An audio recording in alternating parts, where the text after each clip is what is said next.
Go for it. All, Yeah. all right, man. Welcome to the Black Spinner Circle vidcast. I'm Al, your host. My co-host Andy. What's up, brother? What is up? I finally got my lighting right. I'm so excited. You know I need to get some lighting because I'm dark over here. But yeah, no, I can see your beautiful face now, very, very clearly Thank you. in Thank you. 4K. We got our usual suspects here. We got Joseph Staub. What's up, my friend? Doing well. How are you guys? Doing well, man. You Good, know, good. Thank you, Joe. and with the great Beatles shirt, Jimmy James. What's up, brother? I've always liked that shirt. It's so awesome. How's it going? It's good to see you man. guys. Good. Yeah, we're doing a top 10 plus 5 of 2004 albums tonight because yesterday was my 20th wedding anniversary. Thank you very much. it's a milestone. It is. The anniversary.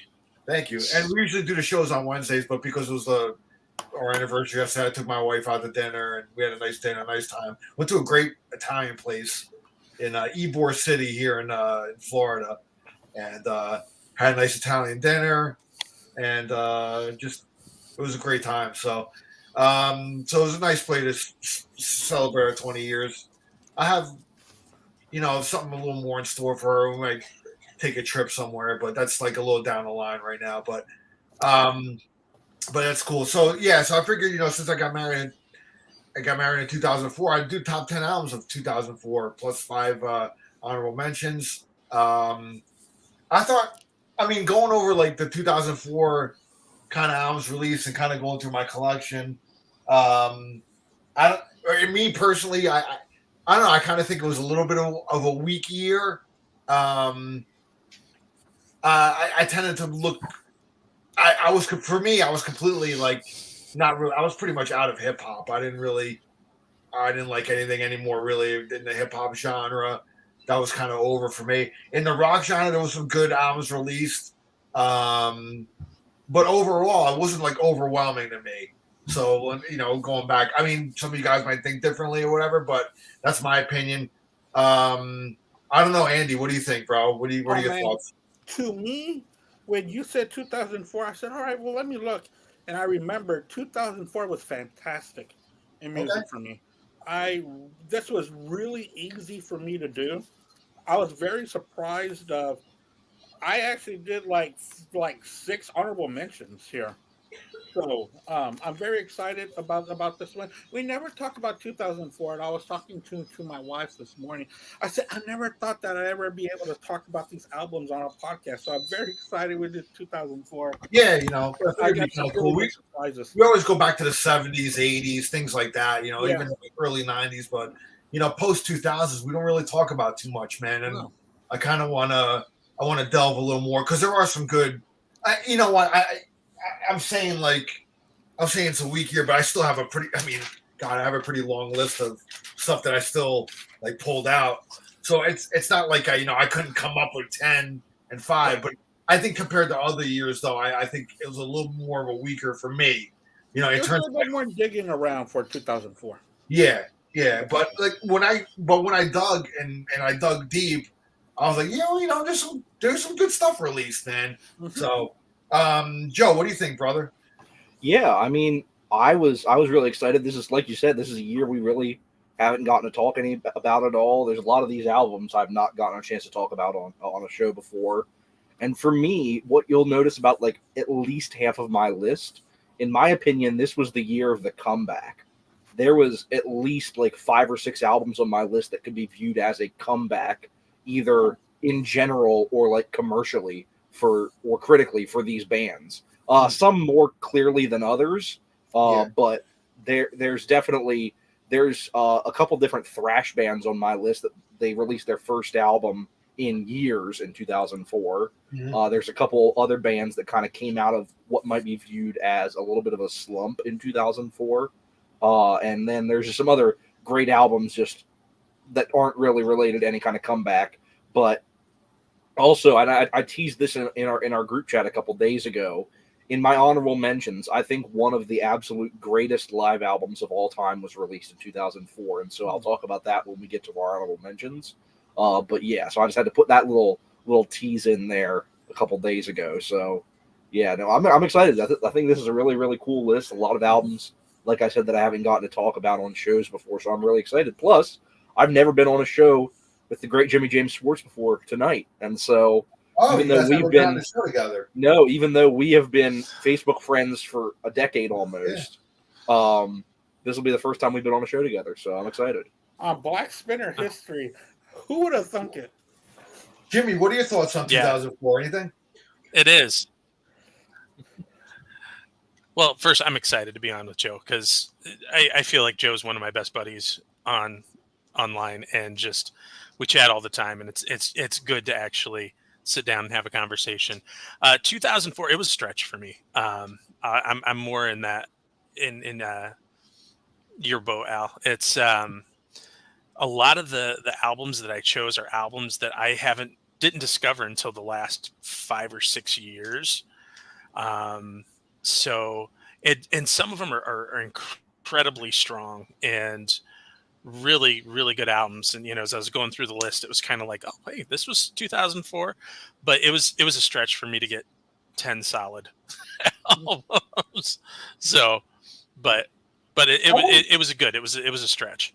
I wouldn't say it was a stretch for me to get 10 solid albums, but I mean, I'm just saying overall, it wasn't like overwhelmingly like, oh man, this is great. This is great. This is great. Some years, man, you just you look at it and it's like, holy shit, man, what a fucking year, dude, for if you think of hard rock music or metal or even, pop music or it's like, 1980. Yeah, exactly. It's not like 1980. It was just like a blockbuster. Yeah, it's not like the 1973 show we just did a couple nights ago on BS where Dark Side of the Moon was in my honorable mentions. And so, it's a good year when one of the greatest albums of all time. When you put Dark Side in your honorable mentions, it's like, God damn, dude, there's some great albums, man. Exactly. There's no Dark Side in my honorable mentions in 2004. I'll put it that way. No. But even though it's probably still on the charts. It definitely was. It's never been off the charts, I don't think. So before we get to our What's Spinning segment, before we get to the What's Spinning segment, I'm going to talk about Tuesday night, my wife and I went to go see REO Speedwagon and Train. So it was like two of her. She loves both those bands. Train, she's more of a Train fan than I would be, but REO is the one I really, and I've seen REO I think like 2 or 3 times before that. She had never seen REO Speedwagon actually, so she was excited to see them, and she loves them. So, and both were fantastic. I mean, actually, Train impressed me. They're a really good live band. I thought, and as I was listening to them, for what they do, for what they are, like a pop rock band, they're very good at what they do. And Pat Monahan's voice still the same, man. I mean, that guy could sing his ass off. I was hoping they'd do a Zeppelin cover, but they didn't go into one because I know they do a lot of great Zeppelin covers. So, but they did do an Eagles, Seven Bridges Road. They did the intro to that with just the vocals. Sounded fantastic. Like him and all the other band members were doing the acapella part, and I was like, wow, that's pretty damn good, man. And that's what they do on the Eagles 80 live. They start off as acapella. Yeah. Awesome. And then and as I was listening to them, I'm like, damn, they got more hits than I fucking remember. As they went into songs, I'm like, wow, I remember this one. I remember this one. You kind of forget, But the same thing with REO, dude. It's like you forget sometimes how many hits they actually have, man. But they played a lot of great songs. They both played a solid hour and 15 minutes each. So with the two of them, so they covered some nice ground, within that framework. So, and Kevin Cronin, man, he's like 72. He was hopping around the stage, man, like son of a bitch, bro. I was like, damn, and his voice sounded great, and you could chalk him up to the great ones, man. That still got it, into their 70s. His voice sounded awesome.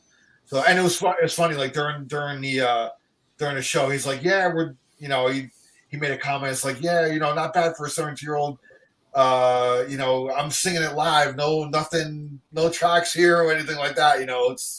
all live. So, and I believed it. It sounded like it. Sounded like there was no trickery going on or anything like that. So, but that was my time. And then on Friday, we went to see AC/DC classic albums live, and they did the whole Highway to Hell album, and sounded fantastic, man. They did the album.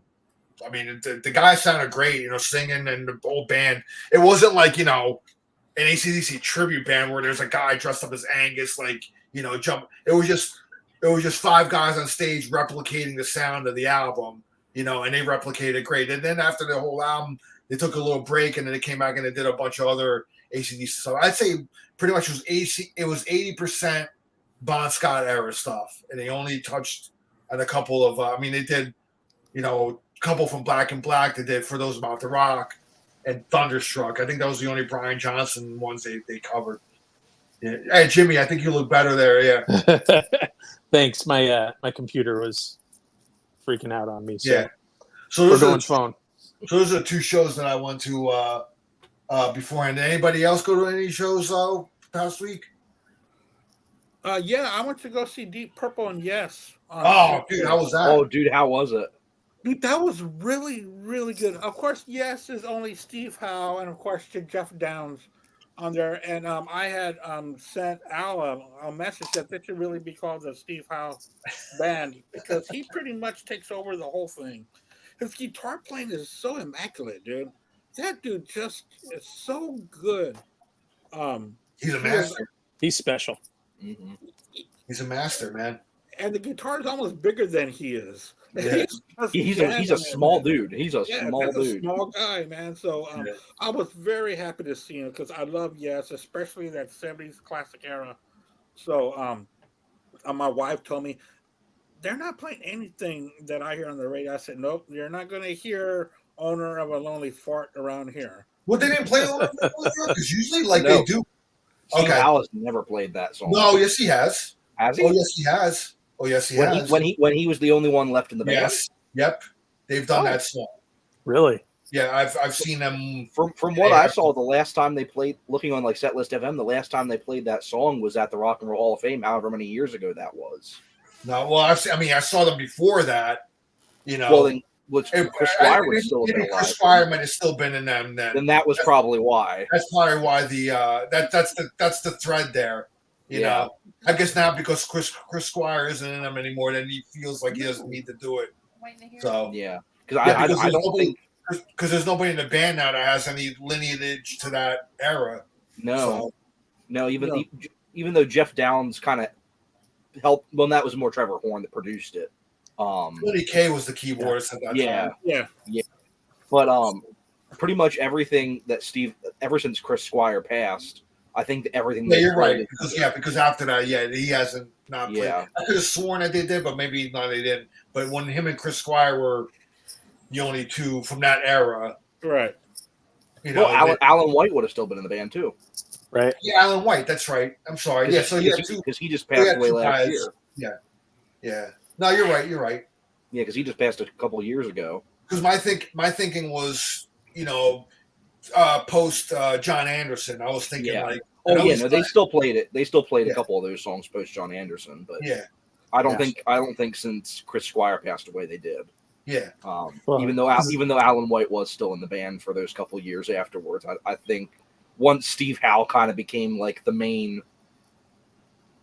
voice behind the band after Chris Squire passed away, I think everything has been the stuff that he played on, including which I'm really happy that they've been including stuff from Drama live. Yeah. They started off with Messiah, is what they. Yeah, especially now that Jeff Downs is back in the band the past couple of years. Well, when I saw them probably in Asbury Park, probably in New Jersey. It might be over 10 years ago already. They did do stuff from Drama then too, but then again, Chris Squire was still alive at that time. And I think Jeff Downs rejoined in like 2011. So I think that was when they really started kicking up with the Drama. Because I know they even did a tour a couple years ago where they did the entirety of Drama live, plus half of Topographic Oceans, I think. Oh, okay. because there's a DVD of it. And then Deep Purple came on and just took over. Deep Purple was just amazing. I know that there's been a lot of talk about their new guitarist, and rightfully so. He's fantastic, man. He's a Oh, show yeah. off. He plays great. Remind me a lot of Blackmore on stage. The showing off the technique. But dude, we got to give it up to Ian Gillan up there. Great voice, sounds He's great. 79 now. And with no teleprompter, and these songs are some long ass songs, man. And he is right on point with everything. And Don Airey, what the perfect person to take over for the great John Lord, if anyone was going to take over for him. Handpicked by John Lord, as a matter of fact. And man, just the I always talk about Deep Purple because they're one of my top 10 bands of all time. I talk about the interplay of their keyboards and their guitar and how much I love that. And Simon McBride, man, he's killing it, man. Yeah, he really is. I really hope that they do some more with him. Even though I haven't really warmed up to this new album, I thought it was okay. A lot of people love it. Yeah. But to see it live was really a big moment for me. A big time show. Because this was the third time that I saw them, and I really enjoyed it more than the other times. So they did a really fantastic job. I'm so glad we went. And they didn't sell that many tickets for this bill. I really thought that this was going to be a big drawer, but it wasn't. And that's a shame because people really missed out on a great show with really great musicians on stage. So they just played here. They just played here in Florida too, right by me too. And I didn't go to it. I wish I did, but I couldn't do it that night. It was last Thursday. I know Ralph. I think Ralph saw the show before. Yeah, it might have been Tuesday or Wednesday. Yeah, and they were coming here to Tampa. They were playing Hard Rock here in Tampa on Thursday, and I just couldn't do it. But I just saw them in New Jersey. Like it was like probably a year and a half ago, 2 years ago, before this album and anything. Simon McBride was playing with them, and that's when I met. Already. That's when I met Ian Pace and Roger Glover out back of the venue. Like I hung around with a couple of fans, and they came out and I took pictures with them and stuff. And Simon McBride too. Like he came out and he was really cool. But now, and he impressed the shit out of me, man. Like I was like, wow, because I like Steve Morse a lot, but it's just it's more back towards the Blackmore kind of classic kind of sound. Yeah, it's fiery. Yeah, exactly. It's fiery. And Ralph had even said, it's weird that he said that this was his 19th time seeing Deep Purple, and this was the best he ever saw from them. That's a lot of praise, man. Yeah, I was like, wow. Yeah, he said it was the best time he's seen him since Perfect Strangers tour. Yeah. Unbelievable. I mean, shit, man, he's seen him with Blackmore, so, Yeah, so if anyone says something. wants to go see Deep Purple, please go do it. It's Anybody else seen these shows, man, at all? Not in the past week, right? No, not recently. I have quite a few coming up. I have Green Day coming up in a couple weeks. I have Styx coming up next month. I think this was great when I just saw them recently, man. So I'm really excited, and it's a theater show. They're playing by themselves in a little theater. Good. And I'm really excited for it. That's even better. This will be my fourth year in a row seeing them. I've seen them the past 3 years. I'm really excited to see them in a theater. But the Deep Purple and Yes tour is coming up here in I think like 2 Saturdays, and I think I'm busy, and I really want to go, but I don't think I'm gonna be able to. Yeah. But I'm hoping that maybe I'm able to work it out, but I don't think I'm gonna be able to. But I've quite a list of shows I'm hoping to see for the rest of the year. Cool. All right, man. We're gonna get to our What's Spinning segment. We're gonna start off with you, Joe. Man, what have you been listening to recently? All right. Well, I had the day off work today, and I had to run out to the grocery store this morning. And on my way back from the store on Sirius XM, they played a song I hadn't heard in forever from this band. And so I came home and I pulled out this Blu-ray, and I spent the rest of the morning while I was making dinner for this evening. I was making soup for tonight, and so I spent the rest of the morning putting this Blu-ray in. And this is one that I think kind of went over a lot of people's heads like 10 or so years ago when they put this out. And that is Twisted Sister Metal Meltdown. Ooh, it was the first show after AJ passed away. and so it was kind of like the tribute to him. I know it was like a little bit of a kind of a small festival kind of thing because Extreme has a DVD of this as well.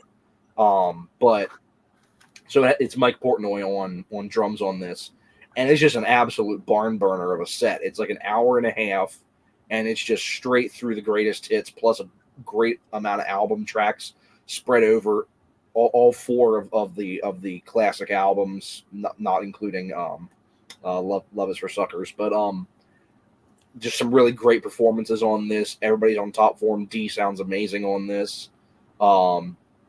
Just all the songs you'd want to hear. I mean, What You Don't Know Sure Can Hurt You. Kids Are Back was the one that was on Sirius XM that made me pull this out. Like almost the entire Stay Hungry album. They did The Beast on this, which they don't always do live, and that was a really great performance of that. I Am, I'm Me, The Price, Burn in Hell, the title track from Come Out and Play, Fire Still Burns. Some just really, really great performances on here. And so it's the first time I revisited it in a while, and it's a really cool package. It's a CD, a DVD, and a Blu-ray. And it didn't cost me very much money when I bought it 5 years ago or whenever I bought it. But it's a really, really, if anyone doesn't have this, it's really worth getting. Great performance. I agree, man. Mike Portnoy really did a great job with these guys, I think. Yeah, I got that one, man. That's a good one. I haven't watched that in a long time. You might inspire me to watch it now. So good. Jimmy, how about you, bro?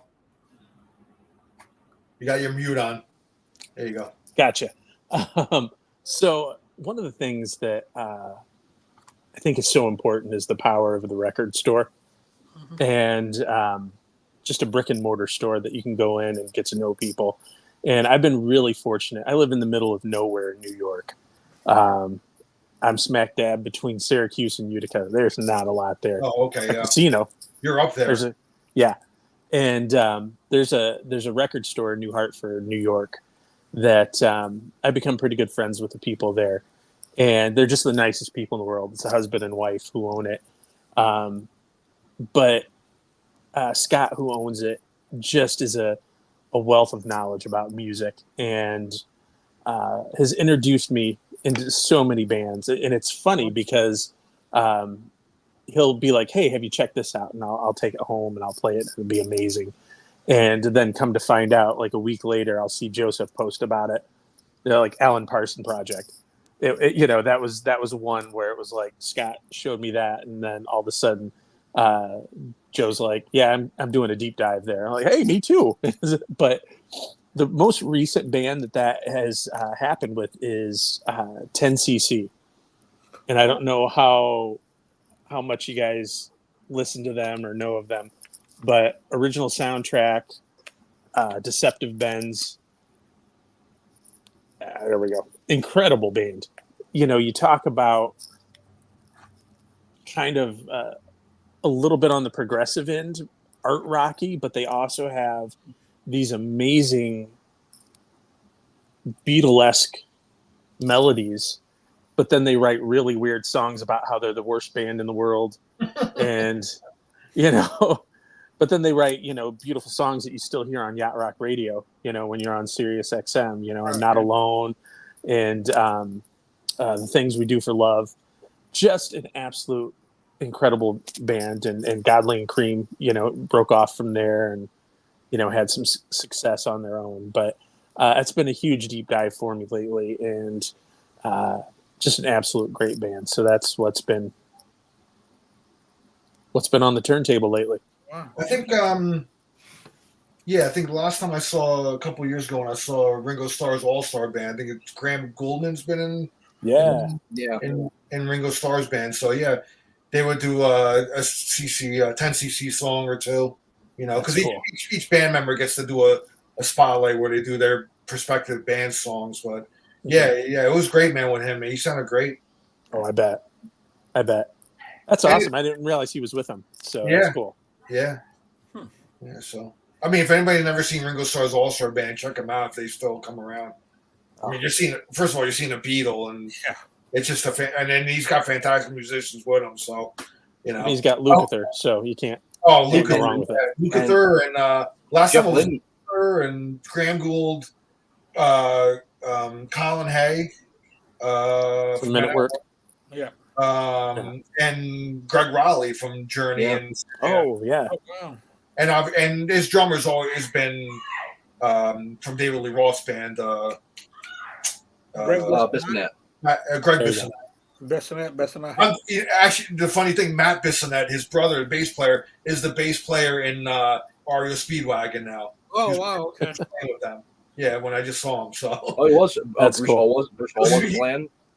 nah, it was Matt Bissonette, and because Matt Bissonette's been with Elton John for a while. Now that Elton's retired, I guess he found a new gig. So, I don't know. Maybe if he's just filling in or something. Or I would have to think because like REO Speedwagon's losing members left, right, and center now that Neil retired, and I didn't realize Bruce wasn't playing with them now. He might be out for just like temporarily. I would think. Yeah, I didn't see like a big headline or anything about that recently. Yeah. When he introduced Matt, I was like, "Oh shit, Matt Bissonette. He's got as the bass player." So anyway, Andy, what do you got, brother? Yeah. This Sunday, me and Kate and Jerry Soupy, we've got another podcast called Three Shots Down, and we're doing the day the music died. So I've been deep diving into other things, even though my responsibility is going to be Richie Valens, but I've been I've been playing this on cassette. The Buddy Holly Story Volume 2. It's pretty good. A lot of live stuff on here, which is very odd to find. Also, it's got an interview with him on American Bandstand, and there's two different interviews with Dick Clark. I love Dick Clark. Dick Clark was a part of my childhood. I was shocked when. Thank God you said Clark after that, man. That's a big part. Joke there. Joke. I know. I almost didn't say. I almost just said Mr. Clark, but I knew that there was going to be a dick joke there somewhere. There always is. There always is in our shows, isn't there? Aren't we such grown-ups here? Always. And then, so this is pretty cool that I've been spending. It's hard to find Richie Valens stuff. It really is. But so that's what I've been doing, is getting into that kind of mode of those three performers for our show coming up. So Buddy Holly has been spending a lot lately. I got Buddy that Holly's great, man. Great stuff. and a couple of Buddy Holly albums, like this 20 Greatest Hits, which is one of the best compilations. It's wonderful. So that's what I've been doing. Cool. Yep. What I've been spending is since the passing of Jack Russell of Great White, I kind of got into a little bit of a Great White mode, and I pulled out a couple things. I got on cassette. I got Recovery Live, which is from '83 and '86. It's a kind of a compilation, like 5 tracks from each year, and it's cool. It's got some good stuff. I mean, they do the Immigrant Song on here, Rock and Roll, Money, That's What I Want, Red House, and I Don't Need No Doctor. Great covers. And then that's from '86, and then from '83 is Hard and Cold, Substitute, which is the Who cover that they do, which is great. Street Killer, which is an awesome song from their first album. Bad Boys and Stick It, another great one. Like their heavier side when they were. I was going to say that the side B is their original EP, isn't it?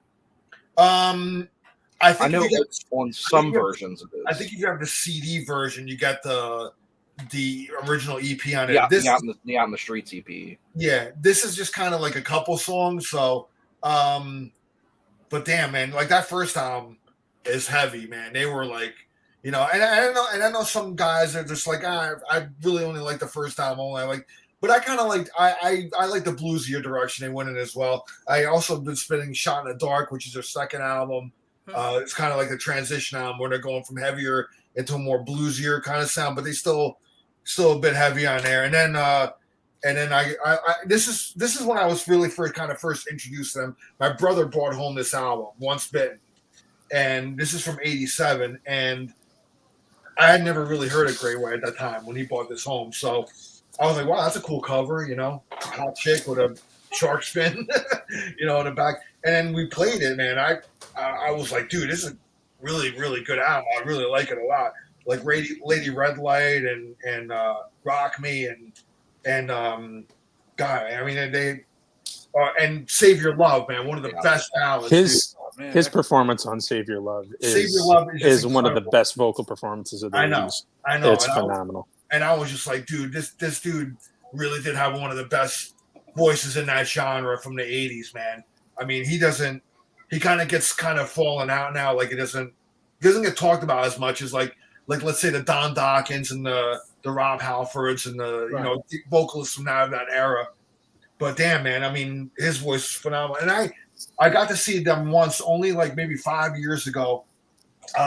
It was Hair Nation, a Sirius XM's Hair Nation tour, and it was Jack Russell's Great White, Bullet Boys, and Enough's Enough. It was those three bands. I remember my brother, who was the original buyer of that vinyl, he gave it to me, but he was the one that got into Great White and kind of introduced me to them with that album.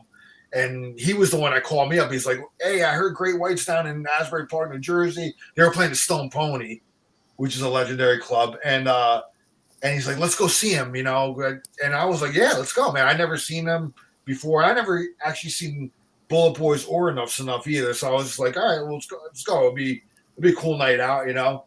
And we went down there, and Jack Russell blew me away, dude. You know, like his voice, you know, he walked on stage, it was like, you know, he walks with a cane, but then when he got on stage, he was like, he didn't have any ailments, dude. It was just like he sang his ass off, and my brother and I enjoyed the hell out of the show. So yeah, rest in peace, Jack Russell, man. Great vocalist. I think the whole I think that his downfall was the station fire thing. Yeah. I think for that to weigh heavy on somebody like that, man, it's like, you know, it's got to put a toll on you physically too. You know what I mean? To have all that stress on you for all those years, man, I think that kind of contributed to kind of his health problems, man, in my opinion. You know what I mean? Yeah. I mean, it was an unfortunate accident and he had to live with that the rest of his life, dude. It sucks, man. You know? Crazy thing about that, I read a book that one of the lawyers wrote about that. And there's a whole line of people, if one person would have done one thing differently, Yeah. out of like 10 people, it wouldn't have happened. Yeah. You know, there was a whole line of people who held some responsibility. And I think Jack did hold some responsibility. Yeah, in I mean, it, but he's the leader of the band, and you got to know that, you know, it's gonna, you know. But you're doing pyro in a small place like that, man. Yeah. You know. Yeah, So. and it's I mean, unfortunate, and I think people put all of that on him, and that wasn't necessarily because fair. he was the leader of the band, so yeah, like, obviously they're going to point the finger at him. Yeah, you know? for the band, yeah. But like the fire marshal was fudging numbers, and you know, I mean, there was all sorts of stuff. There were security guards turning people away from exits, like the band exits. Crazy, yeah, I mean, there's a fire going on, and you're turning people away, like from an exit, man. That's insane, dude. You know. Yeah, it's messed up. Yeah. I don't know if anybody's ever seen that documentary, The Guest List, or On the Guest List, or whatever. It's pretty intense, man. I mean, I watched it when it first came out. You know, so I haven't watched it. Yeah, it's a good documentary, dude, about the whole thing that happened. So, you know. Anyway, but we'll remember the music, and I think overall, I think this is probably still my favorite album because I was introduced to them. Although I do love when I went back and I heard the first album. Shit, man, they're heavy as fuck, dude. You know, it's almost like a Judas Priest kind of. They were in that kind of mode, you know, and then they kind of switched gears, man. You know, like went to more bluesier, which I still like, you know. So, but I love this album, man. Anybody that hasn't once been, it's really good album. Lady Red Light, man, opens up the album. That's a killer rocker, man. Yeah. And Save Your Love ends the album. I mean, it's amazing. So, anyway, that's what I'm saying. We'll get to the topic at hand. Top 10 albums from 2004, plus some honorable mentions. So we're gonna start off with Joseph, man. What do you got for number 10, my friend? Alrighty. So when I first went to sit down and write this list, one of the albums that for some reason I thought came out in 2004, I'm like, oh, cool, I get to talk about Judas Priest, Angel of Retribution. And then I remembered that was 05. And I'm like, oh, crap. But my number 10 does feature a member of Judas Priest who had recently left the band in order to create the lineup that ended up being on Angel of Retribution. And unfortunately, it's an album that the context has definitely changed a bit over the past few years after some of the events of the past few years. And that is Iced Earth's The Glorious Burden. That's a great album, though, dude. It's a phenomenal album. It was the first Iced Earth album with Ripper Owens on vocals. Yeah. If anyone hasn't heard this album, it's all songs about history. And so it's all songs that are about some kind of different, mainly American history, but also some international history. There's songs about water. There's a song about Waterloo. There's a song about Attila the Hun. There's a couple different stuff like that. Yeah. And the entire second disc of the album is very special to me because it is a 3-part epic song about my hometown of Gettysburg, Pennsylvania, about the Battle of Gettysburg. Each part is about a different day of the battle. It was a 3-day battle, and so it's a 3-part song, and each part of the song is about each day of the battle. And so it's an album that's very special to me, especially working at a museum on the battlefield and growing up in this area 10 minutes away from Gettysburg. It's definitely an album that's very special to me, even though what we know, all the context that's changed about the person who wrote almost all of those songs. And so I think it's a phenomenal album. It's probably their last really great album for me. For me, they still had some good stuff after that, but a lot of their stuff wasn't as good as what came before it. But still a great album. So my number 10 is Iced Earth's The Glorious Burden. Yeah, John Schaefer really wrote a lot about American history on a lot of the themes of the Iced Earth albums. He's the leader of the band, John Schaefer. So yeah, I mean, a lot of but that album of Ripper Owens is great, man. I thought that was a really, really great album. Yeah. So, and you're right. I really kind of haven't followed him since then, but a lot of stuff up to there, man. They put out some good stuff. So good pick, man. All right, Jimmy. All right. So, man, I've got some obscure stuff on my list. So that's what makes the shows great, man. It's more. There is a band, and I actually learned about this band from Sea of Tranquility, and it was one that when Pete was doing one of his episodes or series about bands post 2000, and this is a group I'd never heard of. I believe they're from Sweden. It's a band called Black Bonzo, and self-titled album. And if you're a Uriah Heep fan, this is right up your alley. It's got those heavy keyboards with the fuzz guitar, and it sounds Black Bonzo. I don't think they're around anymore. It's got a blue psychedelic cover, and man, one of my favorite bands that I've heard recently that is a post 2000 band. They kind of fit in with that whole retro vibe, and I don't know why they didn't make it. I don't know if they morphed into another band, but if you love early 70s heavy organ, fuzz guitar, longer epic kind of songs that kind of bleed into different jams, great album. Highly recommend it. Cool. Yeah, awesome. I'll have to check that out, man. I wrote that down. I put that on cue on my phone along with that Iced Earth because I love history, so that's gonna be really cool. Yeah, the Iced Earth was on my very long list, but it didn't make my top 10 or honorable. But yeah, it was on my long list. All right, Andy, man, what's up, brother? Yeah, I'm not gonna be that obscure at all. Maybe I don't know, but I'm gonna start off with. I remember when I heard this album. And I was asking my friend, that's really Creed? Is that really the band Creed? Because Alter Bridge, completely different. I mean, man, Great band. Just jams on this album. Kennedy's vocals are okay. I like his vocals better on this album than I do with Slash. I don't know why, it just sounds less whiny. But, dude, I was like, really? That's Creed with a different singer? It's a completely different band. And I believe this was their debut album. Alter Bridge. One Day Remains is what is how I'm gonna kick it off. Cool. Yep. All right, man. My number 10 comes from prog metal legends Fate's Warning. It's called X. Stands for 10. It's their 10th studio album. Some people call it FWX, Fate's Warning X. Yeah, this is just a continuation of some great. I mean, I think they're a very highly underrated band. I think they should be. They kind of came up the same time as like Queensryche in the 80s and kind of spearheaded the whole prog metal kind of thing, with Queensryche. As Queensryche, I think as we've gone in the 90s, and Queensryche kind of got a little less progressive, a little more kind of straightforward. I think Fates Warning kind of picked up the mantle and kind of ran with it, and they were fantastic. I love Ray Alder's vocals.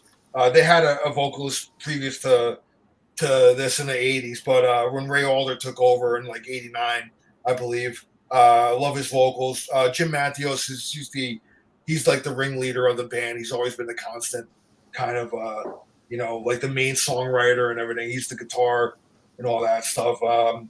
This will be the last album with Mark Zonder on drums. I love Mark Zonder, great drummer. And as a matter of fact, I'm still going to get him on the show to do an interview on here because it was funny. It was a while ago, man. I made a comment on like one of his posts and he laughed at it.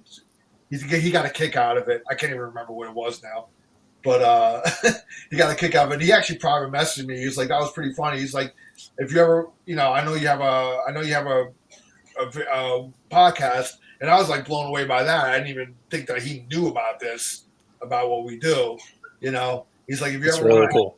Yeah, and I was like, if you ever want to have me on, I'll be on. I'm like, dude, shit, and I still got to pencil him in. I think he's been busy with some music. He's put out some new music lately, so he's been kind of busy with that. But I kind of want to catch him when he has a little downtime and he wants to come on for an interview. I'd love to have him on because he's a phenomenal drummer. So Joey Vera on bass, who also plays with Armored Saint. Armored Saint. Yeah, so great band. If you don't know Fates Warning, I suggest if you want to start off with something, I'd say Parallels. The album Parallels is a great album to start off with. If you want to dip your toe into some Fates Warning, if you're into prog metal and stuff, very, very great band. So that's my number 10, Fates Warning, X, 10, whatever you want to call it. All right, number 9, Joseph. Alrighty.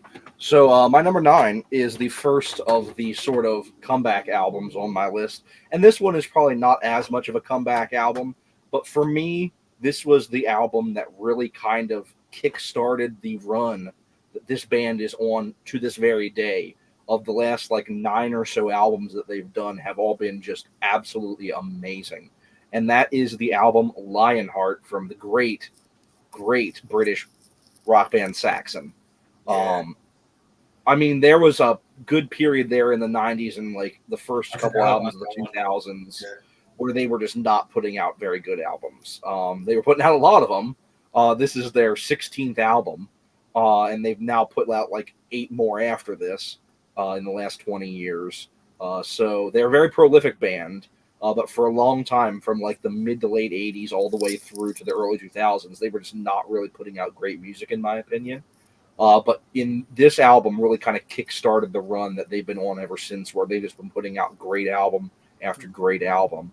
And this album kicks off with the great track Witchfinder General, Man and Machine, the title track Lionheart, Beyond the Grave. Just so many really great songs on this album. It still features quite a few of the classic members in the band, of course, with Biff Bifford on lead vocals. Yeah. And I think that they've been on an amazing run ever since this album, and this is the album that really kind of kick-started that run for me. Cool, man. Yeah, man, they've really been Saxon rules, man. They've been unbelievable the past 2 decades. Yeah. Absolutely. More on that later. I missed that album that was released in 2004. I was for some reason, I missed that one. But at that time, I wasn't really honest. At that time, in particular time in 2004, Saxon was kind of off my radar, so I didn't even really. I've since gone back and heard that album, and I think I have the CD somewhere packed away. But yeah, that's a great one, dude. And that was really kind of the beginning of like their string of great return, man. I mean, they've been on a fucking hell of a run since then, you know. Yeah. So. All right, number 9, Jimmy. All right. So here's another obscure one. It's a band by the name. It's actually more of a project called Ayreon, and it's Ayreon.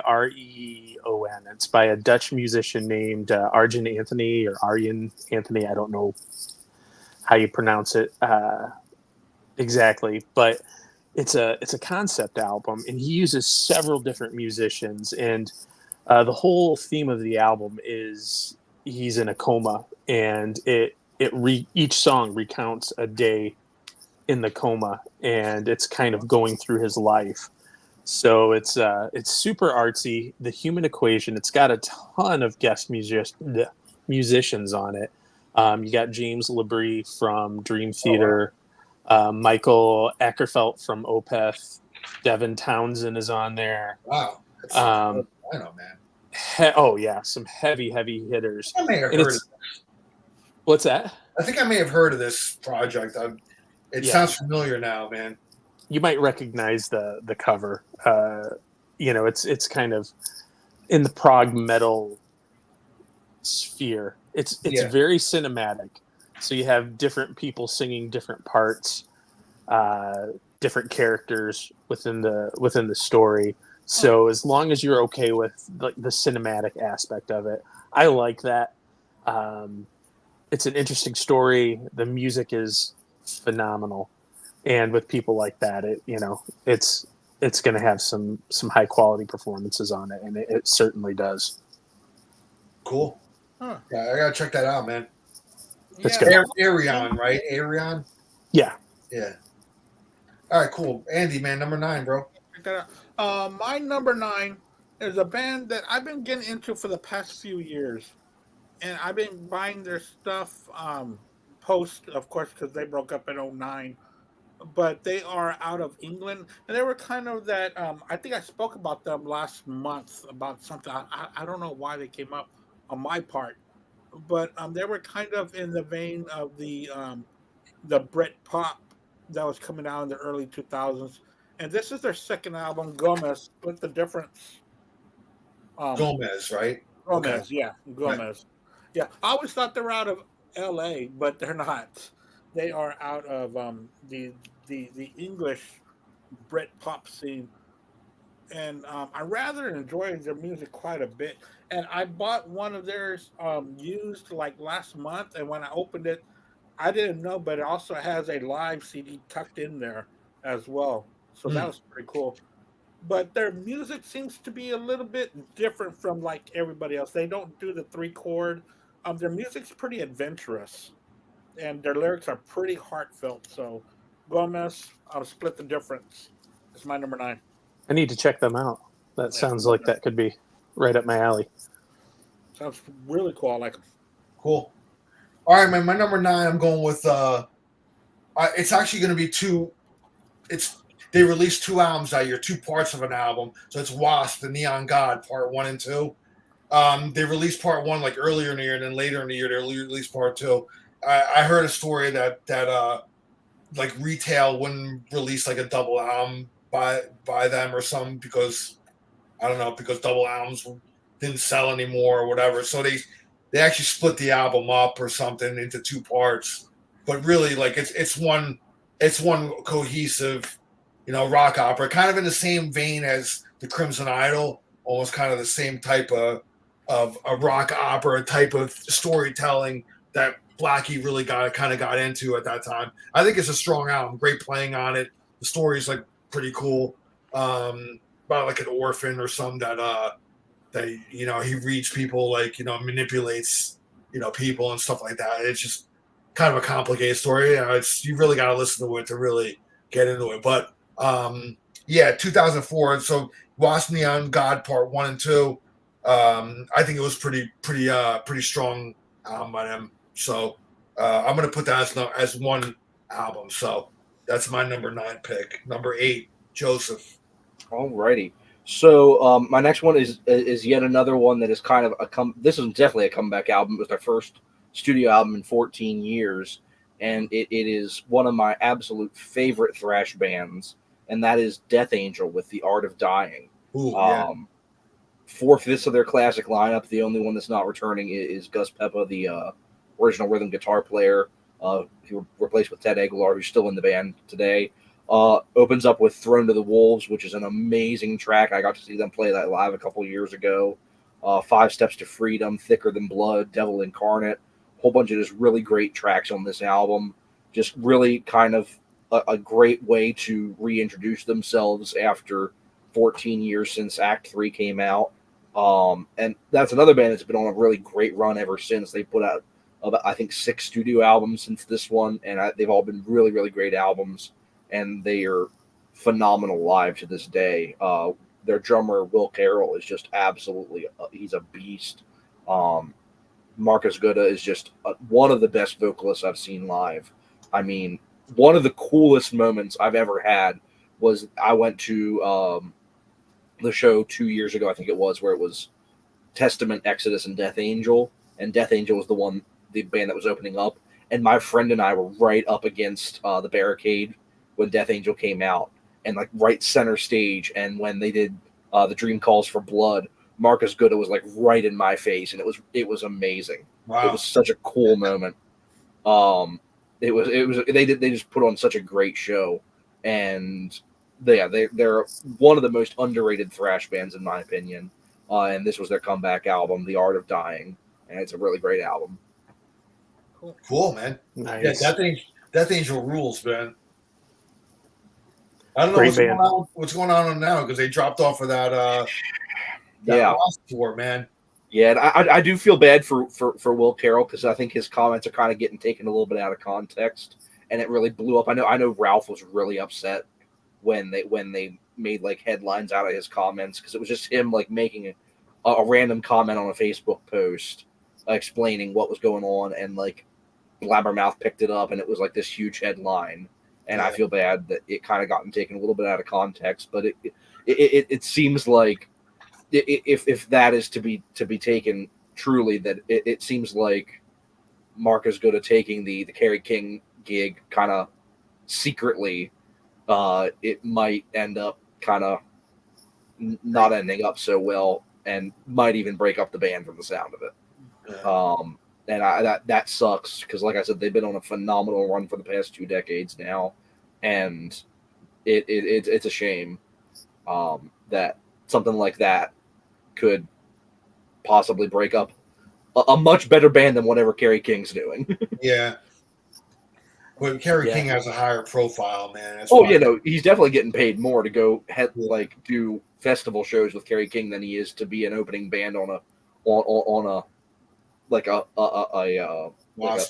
Wasp tour, or like the places that they play and they're the opening band. So I mean, yeah, that's tough. That's and Will seems like a good dude. All the times, the times I've seen him on Ralph's shows, and he seems like a really, really cool dude. Yeah, and I feel kind of bad that he was just kind of like being kind of open about what was going on, and it kind of all got taken out of context a little bit and blown up, and it wasn't. It doesn't seem like it was meant for everybody. Yeah, no, it was meant for. Yeah. It was meant for 1 or 2 people, and it was exploited, which sucks. Yeah. All right, Jimmy. Number 8. Yes. All right. So this is a whole genre that is relatively new to me. I've become kind of a progressive rock nerd, so to speak, and I love all the classic stuff. If you look at kind of the big 5 of the big 4 or 5 of the early progressive rock period, you had Genesis, yes, King Crimson, Pink Floyd. You throw Jethro Tull in there. As those bands kind of started to become less progressive or break apart or go more towards the pop realm, the early 80s, there was kind of a group of artists that came out of England that were kind of the second wave of progressive rock, and some people call it neo prog, and really harkens quite a bit back to that early era of progressive rock. And there's a group of artists, like I said, who are kind of considered the core bands, and it's bands like Marillion, IQ, Pendragon, Arena, and I know I'm forgetting a couple, but the band IQ released an album, one of their best albums in 2004. It's called Dark Matter, and it's very atmospheric. It's really dark,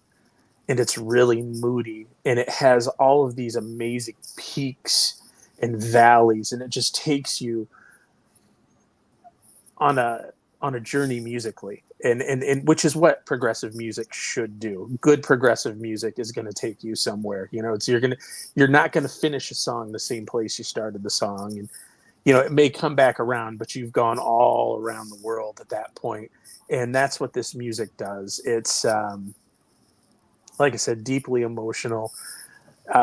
Only 5 tracks, but it's about an hour long. So if that tells you anything, it's a lot of soundscapes. Wow. And just really interesting stuff. But if you like progressive music, check out IQ. Right. Cool. Yeah. Just that's another album that I went ahead and put on queue on my phone. I saw them. I saw IQ probably like 5 years ago. Really? In my hometown, yeah, in my hometown of Rahway, New Jersey, there's a theater there, and every year they were having Prague Stock, this thing called Prague Stock. Interesting. And who headlined that year was actually Michael Sadler of Saga solo. Yes. It wasn't with Saga, but it was him solo. But IQ was also on that bill, and I got to see them. So because they probably rarely play. They don't play the States often. Yeah. So I mean, I got to see a pretty cool lineup of like progressive bands on that bill. How were they? Were they good live? Yeah, they're really good, man. Nice. Really good, great musicians, and Yeah. it was awesome, man. So I never really had heard them before, and I was like, yeah. I mean, and I know what you were talking about. They came out of that kind of that neo prog thing of the early '80s. So yeah. Mm-hmm. So, awesome. Yeah, great band. Yeah, I got to see them live, man. That is so cool. I mean, I guess a lot of people in the States can't see that, but usually you have to hit Cruise to the Edge to catch some of those bands. Yeah. So to see them on land is a big deal. Yeah. All right, Andy, number 8, man. My number 8. I was not going to put this in there, but there's no way I can avoid this album. It was a good album. I'm talking about 2004 Breakaway by Kelly Clarkson.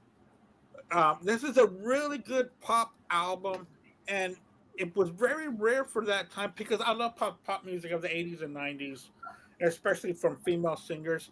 And about this time, there weren't that many pop rock singers at the time that could really deliver the way that I remember. And this album had 5 hits off of it, like Breakaway, Since You've Been Gone, Behind These Hazel Eyes, Because of You, and Walk Away, which were big hits for her. And now, I don't know if she's still doing music, but she's really become a very interesting TV personality. And she was the first winner of American Idol, and she took it and she ran with it. And she did the best thing that anybody could, her and Carrie Underwood. But it just seems that that Kelly Clarkson seems to grasp a bigger audience. And I really like this album. I was going to leave it off. I really was. But after I heard it, I was like, man, it's just so good. And it really does typify what pop music was in 2004. So I went ahead and put it in there, and I put it as my number 8.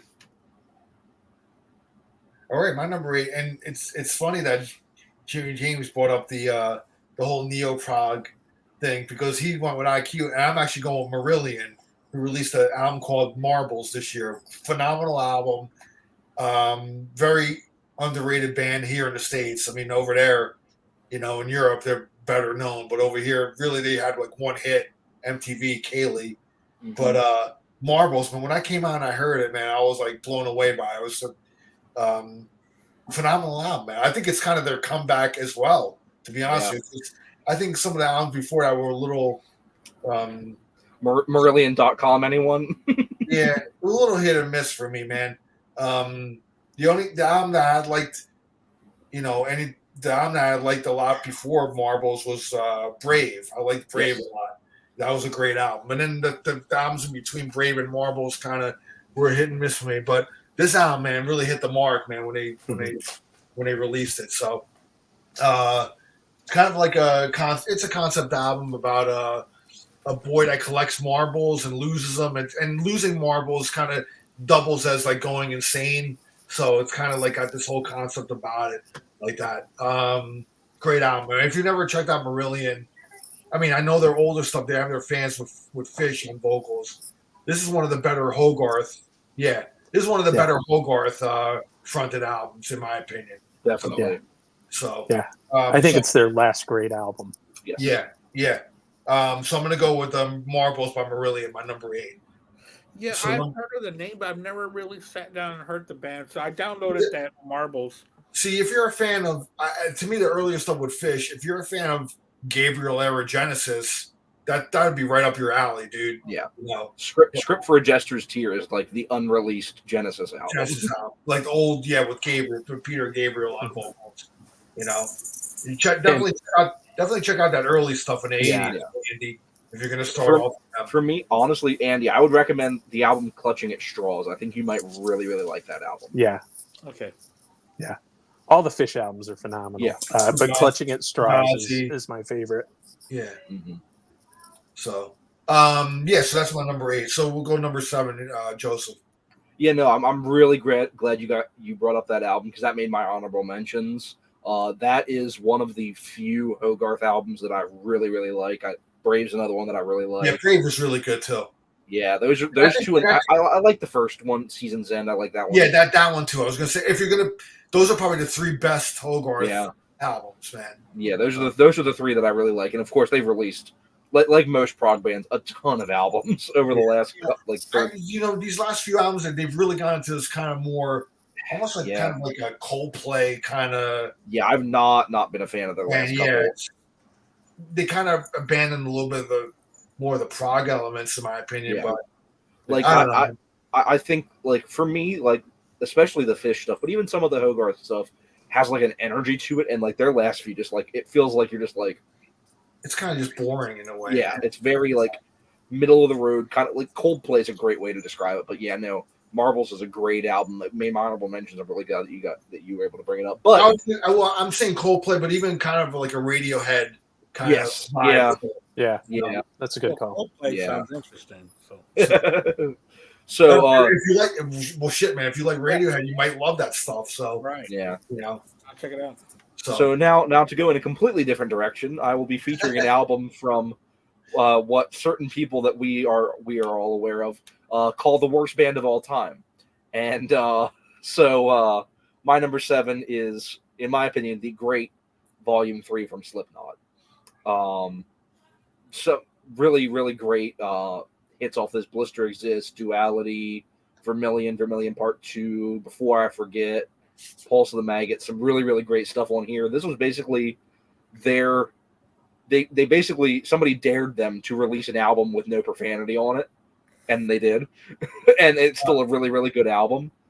So basically you went from Iowa to this, where Iowa is like this really like dark, like kind of fucked up album where it's like all this really messed up stuff going on. And then this it still has some of that like dark and heaviness on it, but it was literally like somebody dared them to release an album with no profanity on it that you could sell at Walmart. And that's why this is the only Slipknot album that you can buy uncensored at Walmart. Wow. So my number 7 is Volume 3 from Slipknot.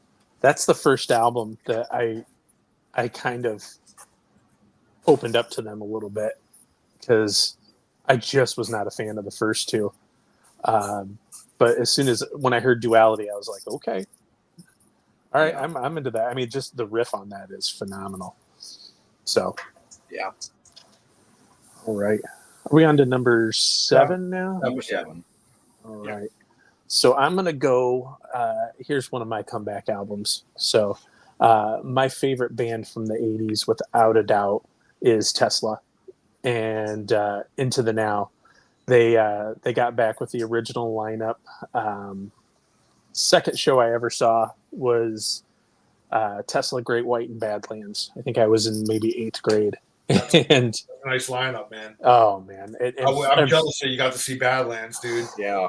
so good, so good. It was one of the loudest shows I've ever been to. It was in a 2,000 seat theater, and they had just the hugest PA. It was before they were hanging the PA from the ceiling, and it was just stacks of speakers. And speaking to Jack Russell, he actually, during Once Bitten Twice Shy, climbed up to the top.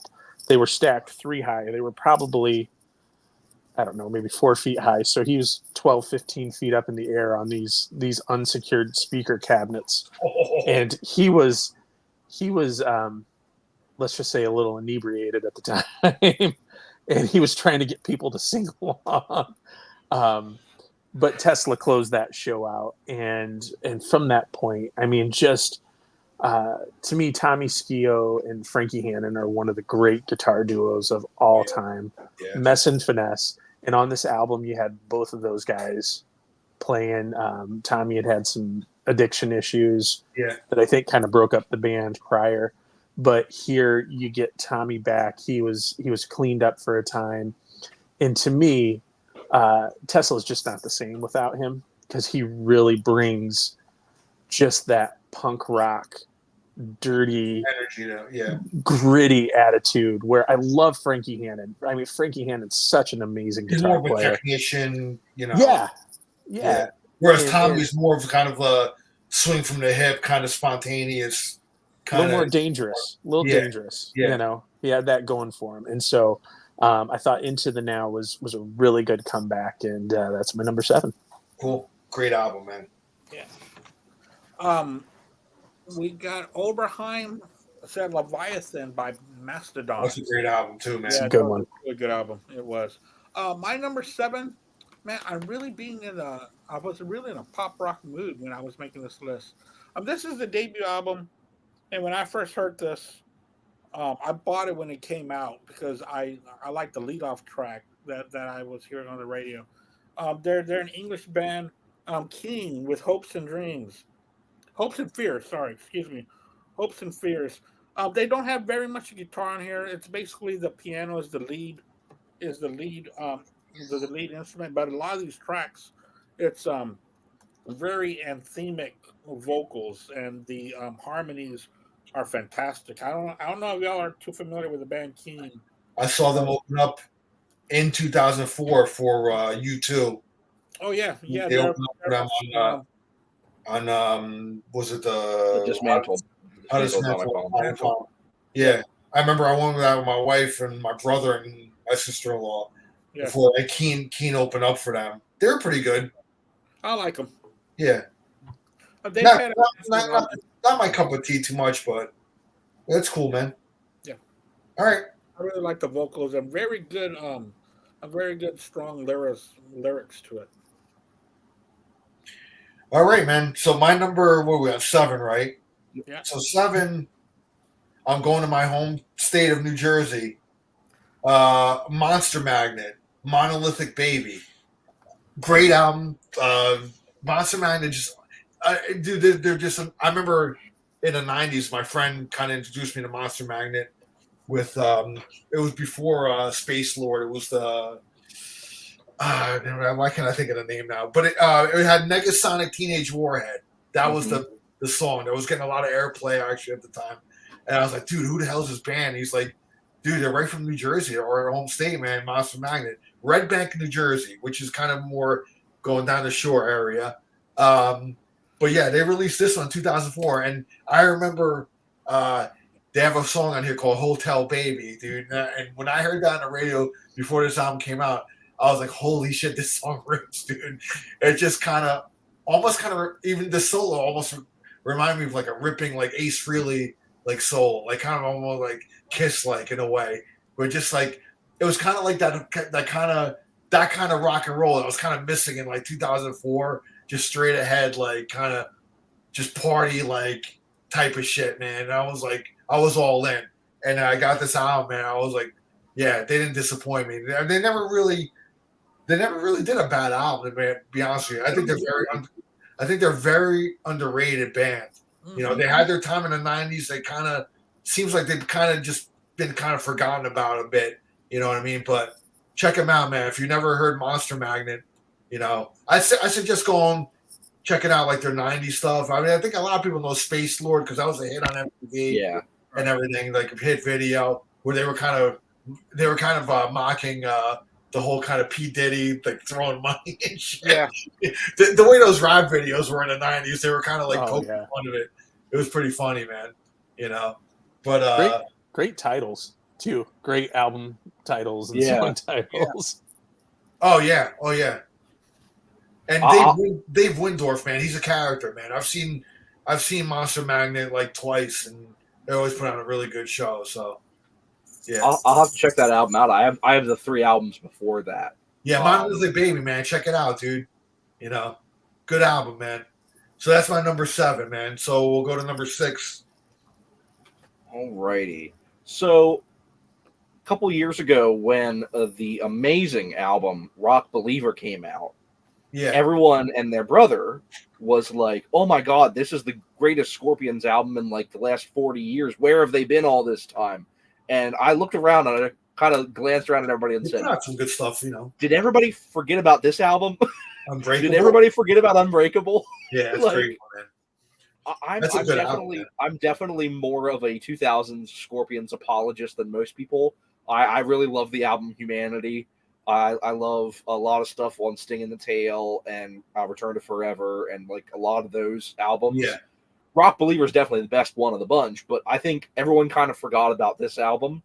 And I mean, it wasn't a huge album. It was on BMG. It was like a kind of a really didn't.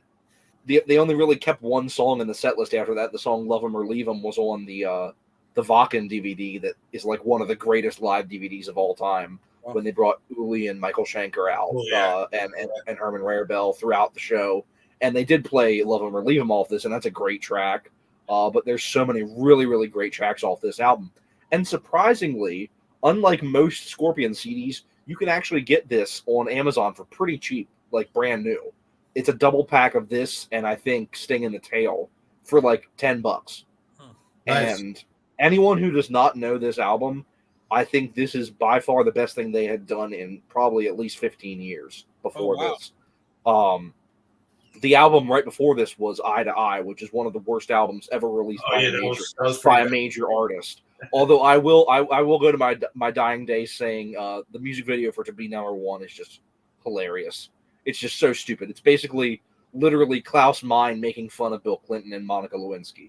It's what it is. It's literally like there's like 100 models dressed up as Monica Lewinsky playing guitar, and Klaus Meine's in the Oval Office, and I'm like, you guys aren't even American. Why? Like, but that album in general was awful. Pure Instinct wasn't very good. I love the song Wild Child, but that was a pretty bad album.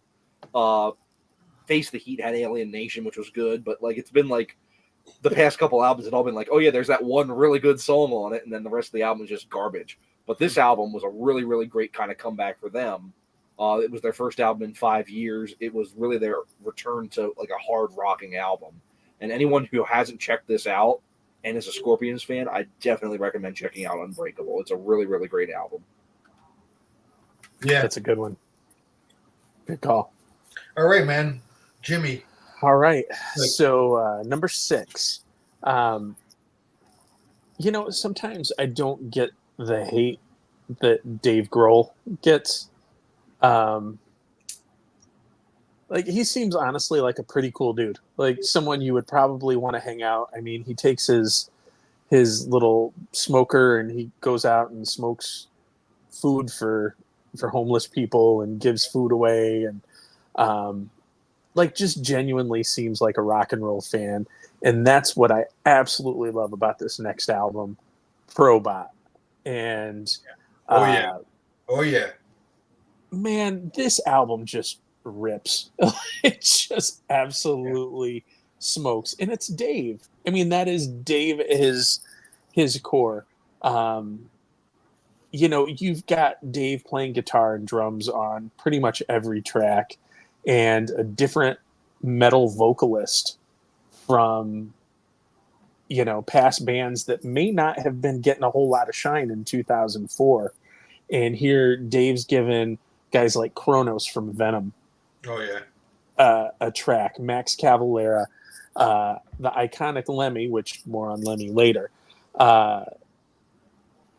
Tom Warrior from Celtic Frost, Yeah. and the Mighty King Diamond. It just absolutely great album.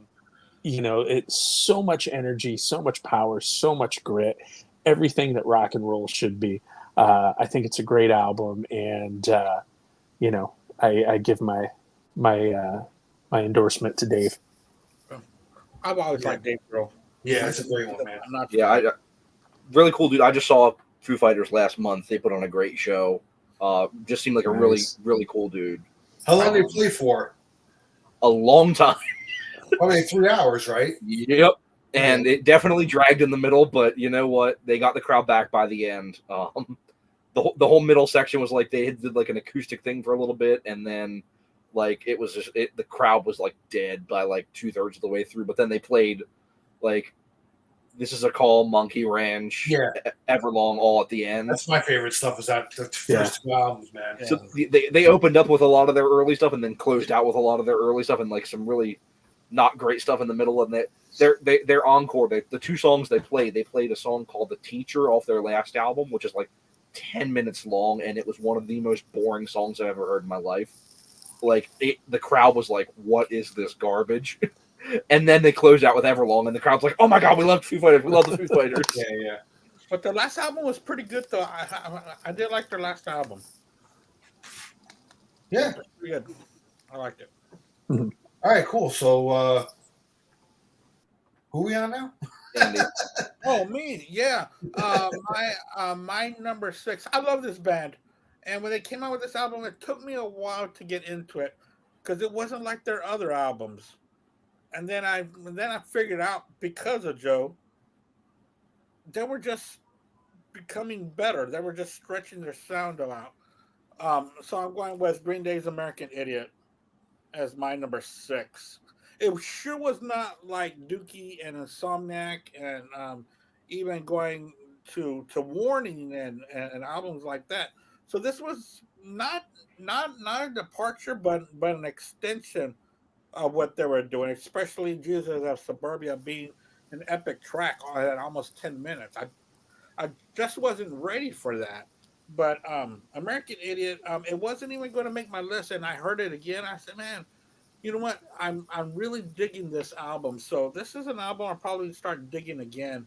I've had it several times. It's not that I lost it, but I gave it away a couple of times, which is pretty cool because I turned them on to Green Day. But I was giving it away because I didn't like it. But giving it probably a fifth chance. I'm starting to dig it. So Green Day with American Idiot. It felt like it really revitalized their career It did. at the time. It I was remember- almost a whole new generation discovered them at that Yeah. time. You might I was- even call it a comeback album. Yeah, it is. Yeah. You can because it was 10 years apart from Dookie being in '94. Yep. And Yeah. then from there on, it was a little stale. And then when they came out with this, I was complaining because it wasn't stale. So I would tuck it away, or I would. They were still having. I mean, it's not like they weren't having hits. They were still having hits, But it wasn't like all of a sudden, like they kind of reinvented themselves with that album. Like, Yeah. they're doing like a rock opera now, and It put them on a different level. It was. They definitely went up a level in popularity at that point. yeah, Because Dookie was huge, and then it was kind of they dipped a little bit, but then when that came out, because I was teaching guitar at the time, and if I had a nickel for every time I had to teach Boulevard of Broken Dreams, that was kids were bringing that CD in left and right. Be like, nope, You don't need to play it. I got this It was one. like I can kids- show you the chords. Yeah, like I said, new generation discovered them. Like kids, Yeah. like they were, whereas like the, people that discovered Dookie had already kind of grown up. Yeah. Yeah. and they haven't gotten anywhere near it since.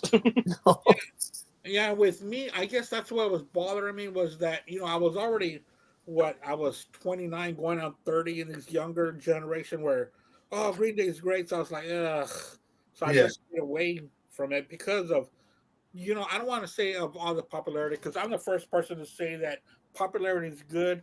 That's why bands to become popular and to make money and to become successful.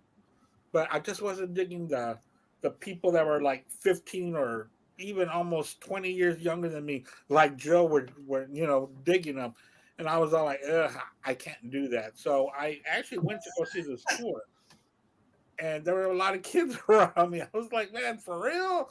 So, but I wanted to see Green Day because I'd never seen them, and this was our chance. So, but lately, man, it's really, I think Joe and I, well, not I think, we did do a show on Dookie. Yep. And he was telling me about his admiration for this album. I was like, you know what? Maybe I'll try it again. So I haven't. It made my number 6. All right. My number 6 is another thrash band that had a comeback. I'm going Exodus, Tempo of the Damned. They reunited with Steve Zetro Souza on this one. It was their first album since Force of Habit in '92. Yep. It was like between it was like 12 years since like their last album. And when they had reunited with Paul Bailoff, did a live album, and then he passed away from a stroke, so they reunited with Zetro. Although Zetro didn't do this tour, because I went to go see this tour with Megadeth. They toured with Megadeth in 2004, and it was the guy from, I think he was in a band called Skin Lab. I can't remember his name. He was on the next couple albums too, wasn't he? Was it Rob? No, it wasn't Rob. No, no, I'm not. I'm thinking Rob of Dukes. Rob Dukes. It wasn't Rob Dukes. Okay, Yep. So it was Rob Dukes. Okay, yeah. So when I went to go see them on this tour, they were touring with Megadeth, and it wasn't Zetro on vocals. I was like, "What's going on?" And I guess like he did the album and just didn't want to do the tour or whatever. I don't know what happened, the inner workings. I never read up on it or anything, but they had a falling out or whatever. And then he would come back like later on.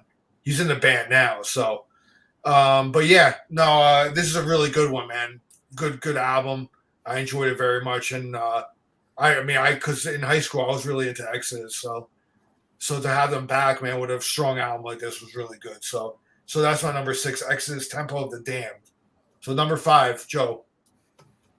Yeah, there's this really great thrash comeback album called Tempo of the Damned by this really cool band called Exodus. Your thunder, I'm sorry. So yeah, no, that's my number 5 as well. Is Tempo of the Damned. Great comeback album. It was the last album for Zetro until Blood In, Blood Out. Just a really great comeback. I got to see them play Blacklist off this album when I saw them at that same show that I was at with Death Angel and Testament. Just a really great album. So many great tracks on it. They're a band that like has been very kind of hit or miss in the studio since then. But for me, this was definitely like the best album they've done in their post classic run. I think that Blood In, Blood Out was pretty good too. But I'm not a huge fan of the Rob Dukes stuff. There's some good songs there, but nothing really touched this album. I think this is a phenomenal album. And yeah, so it was really cool to be able to see a song from this live. But yeah, it's a great album. So yeah, no, so we shared that pick there. So Tempo of the Damned from Exodus. Excellent, man. All right, Jimmy, man, number 5. Nice. I'm going to go with one that's been mentioned already as well. Lionheart by Saxon. I can't add anything to what you guys have said already. These guys have not missed since then. And it's, to me, one of the most impressive run of albums that any band has ever had. It just like 9 albums now. Yeah. Yeah. And there's not a bad one in the bunch. And if you're a fan of hard rock and traditional metal and you haven't listened to those last 9 or 10 Saxon albums, you're doing yourself a disservice, and you need to get on iTunes, get on Spotify, check them out, listen to them, and then go buy them because they're that good. So can't say much more than that. It's Saxon. My list is completely different from everybody. It really is. That's fine. All Man. right, but this album, my number 5, this was the first day buy for me. When this album came out, I was waiting for it, and I was not disappointed. And I'm going with you too. How to dismantle an atomic bomb. I did like their album before this, which is All That You Can't Leave Behind. Yeah. A bit of adult contemporary kind of feel, and this kind of it's got to have the kind of the same feel, but they do add a little bit of more rock into this what they had previously done before. And I was really waiting for this album because I really did like Everything That You Can't Leave Behind. So my number 5 is How to Dismantle an Atomic Bomb by U2. Great tracks from here. Like The City of Blinding Lights, and That's a great track. Yeah, and a really good a really strong tribute of Sometimes You Can't Make It on Your Own, a tribute to his dad. And that was a really good touching song.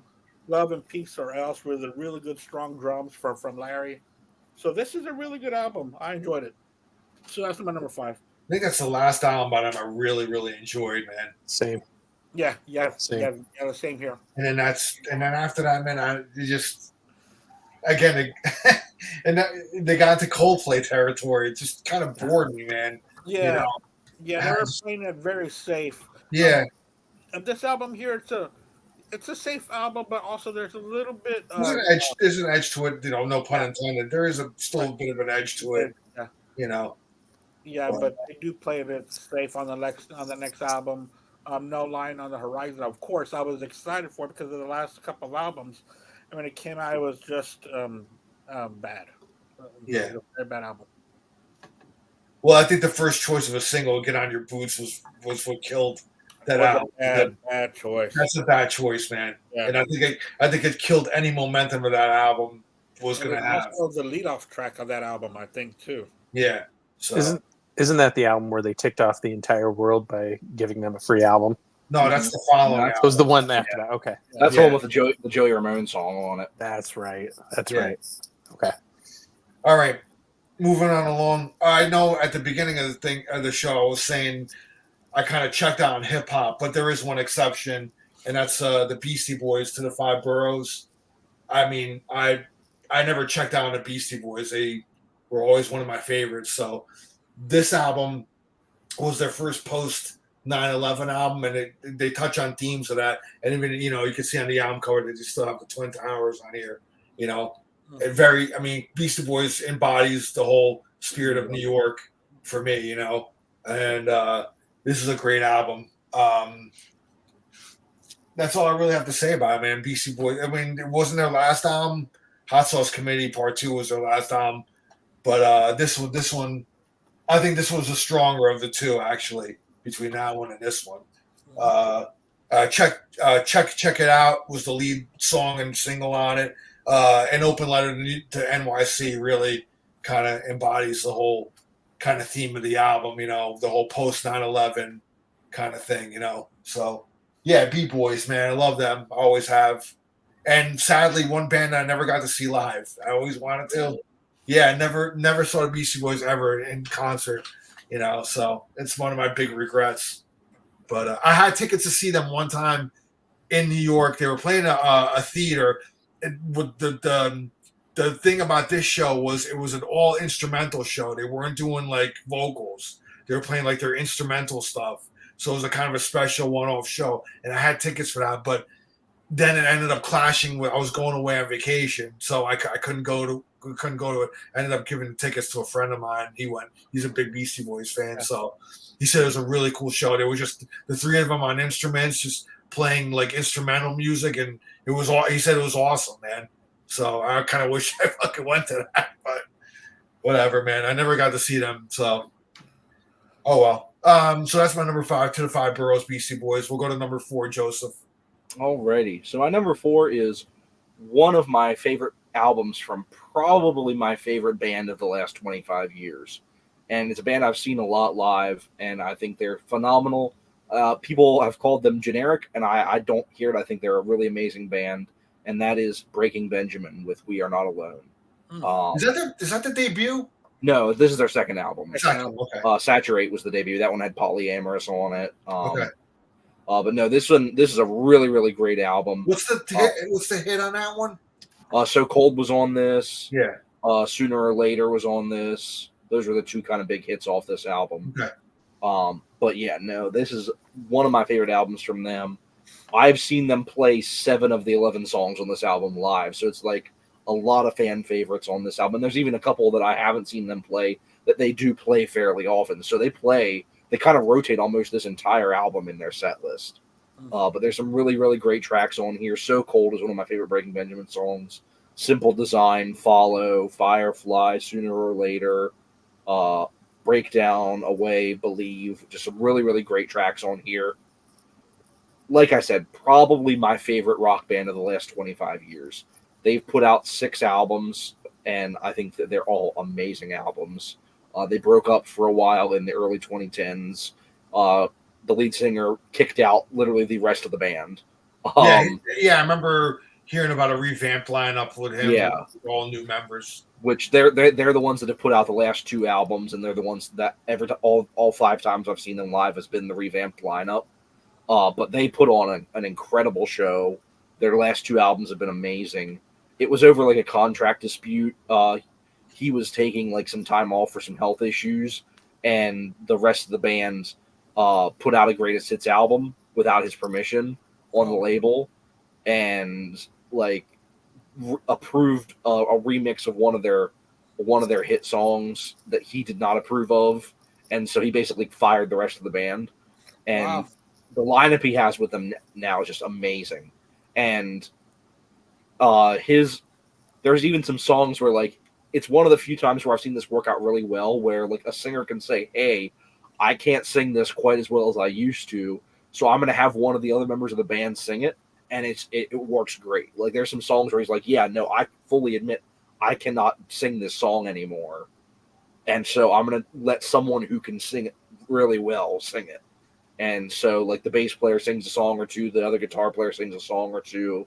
Like it's a really, really great show. Yeah, That's cool. One of the coolest things I've ever seen. When I saw them last month at a state fair, when they came out on stage, I saw they had this little like microphone set up. I'm like, wonder what that's for. And when they came out on stage, he had his probably 7 or 8 year old son playing the entire show with them. Wow. He brought his That's son cool. out, and his son had this little guitar that he played, and he mimicked all the movements that his dad was doing. Like you could tell he's just out there having a fun time. And so between one of the songs, he said, "Yeah, no, it's cheaper than paying for a babysitter." So it was just really cool, and the crowd was really loving it. The crowd was having a great time. Gave the kid a standing ovation. Like it was really cool that he was just out there having a great time with his dad. Wow. And you know what? That's a great way to grow up. Right. On stage with a rock band. Yep. Pretty cool. Yeah, it is. All right, cool, man. All right, then number what we have 4. Number right? 4. Yeah, go ahead, Jimmy. All right. So this one has a little bit of a personal connection to me. And being from South Bend, Indiana, we're just about 90 miles east of Chicago. I don't live there anymore. Obviously I'm in New York now. But we kind of have one band that is our claim to fame. And it's Umphrey's McGee. Oh, yeah. And I graduated high school the same year as Brendan Bayless, who is the singer from Umphrey's. We went to different high schools, but we had some mutual friends, and we actually toyed with starting a band from the splinters of 2 other bands. And so we had gotten together a few times with some of our other friends and got to jam. And yeah, I remember playing Alive by Pearl Jam because, it was like 93. So that was all the rage. But, um, his dad was a coach, tennis coach at Notre Dame. And he ended up going to Notre Dame and starting this band, and they moved to Chicago. And he had locked himself away for a couple of years and just practiced guitar and became this incredible musician. Hired another guy from our area a guy by the name of Jake Sininger, who I think is one of the most underrated guitar players on the planet right now. This guy can melt your face, play anything. If you see live footage of these guys, they'll cover anything. They'll cover anything from Hot for Teacher to, why can't I think of the Pink Floyd song? Shine On You Crazy Diamond. They just run the gamut. They're heavily influenced by Frank Zappa. So they've got some quirkiness, and they're kind of in the jam band Yeah. field, but there's so much more than that. They get really heavy at times, and like I said, that you've got two guitar players who are very, very, very capable musicians, and the whole band is capable. Mike Portnoy covered drums for them on New Year's Eve in Chicago. They always do a run of shows in Chicago, and their drummer he had to have some surgery. I don't know if it was like ACL or something. And they had different drummers come in, and Portnoy came in on New Year's Eve and played a set with him. Wow. So if a guy that caliber is coming in to play, good band, good. You guys can play. Yeah. I'll have to look these guys up. I have never heard of them. Really? And the fact that you say that they're influenced by Zappa and Portnoy and all this other stuff, this is right up my alley. So I would recommend. I've never heard of them. I would recommend Anchor Drop, which is the one that came out in 2004. Cool. They have, I think it's the song Anchor Drop. Even Portnoy said it's one of the more difficult drum fills he's had to play. Wow. So it's this whole do do do do do do do do, and it's the whole band is in sync as they're doing this really fast run of triplets. Guitar, bass, drums. It's all in sync, and great guys, great band, and definitely check them out. Check out Anchor Drop. It's a really good album, and a Notre Dame connection's never bad. I was going to say, the fact that they came out of Notre Dame, I'm like, how have I never heard of these people? Yeah, and they played Bonnaroo a lot. I mean, they were one of the headliners for years. Yeah, at Bonnaroo. That was because they were part of that jam band kind of scene there. Yeah, and of course, Bonnaroo has changed so much that I don't even think they play it anymore because of the change that has been going on. Or Bonnaroo has left what they were known for, pretty much. Are you through? Yeah, you go ahead. My number 4, I'm going to dip into country now. A really good country album. I love this album. Reminds me of home from being from Corpus Christi, even though this guy is from the Carolinas. When the Sun Goes Down by Kenny Chesney. A really good batch of songs on here, like Keg in the Closet. When I Think About Leaving, Some People Change is a really good song about racism. Anything But Mine is pretty cool. There Goes My Life is a good song. I Go Back, which puts in a bunch of different classic rock songs and makes a story out of them. It's a really good album. If y'all aren't too familiar, well, Kenny Chesney was a big star back in the day, and what I liked about him is that he always kept his beach persona. A pretty good country album by him, Kenny Chesney. When the Sun Goes Down. Married to Renee Zellweger for I think 5 minutes or something, right? Yeah, for just a few minutes. I guess that forehead gotten on his nerves. All right, man. I guess he's all your bangs don't go farther down. Ooh.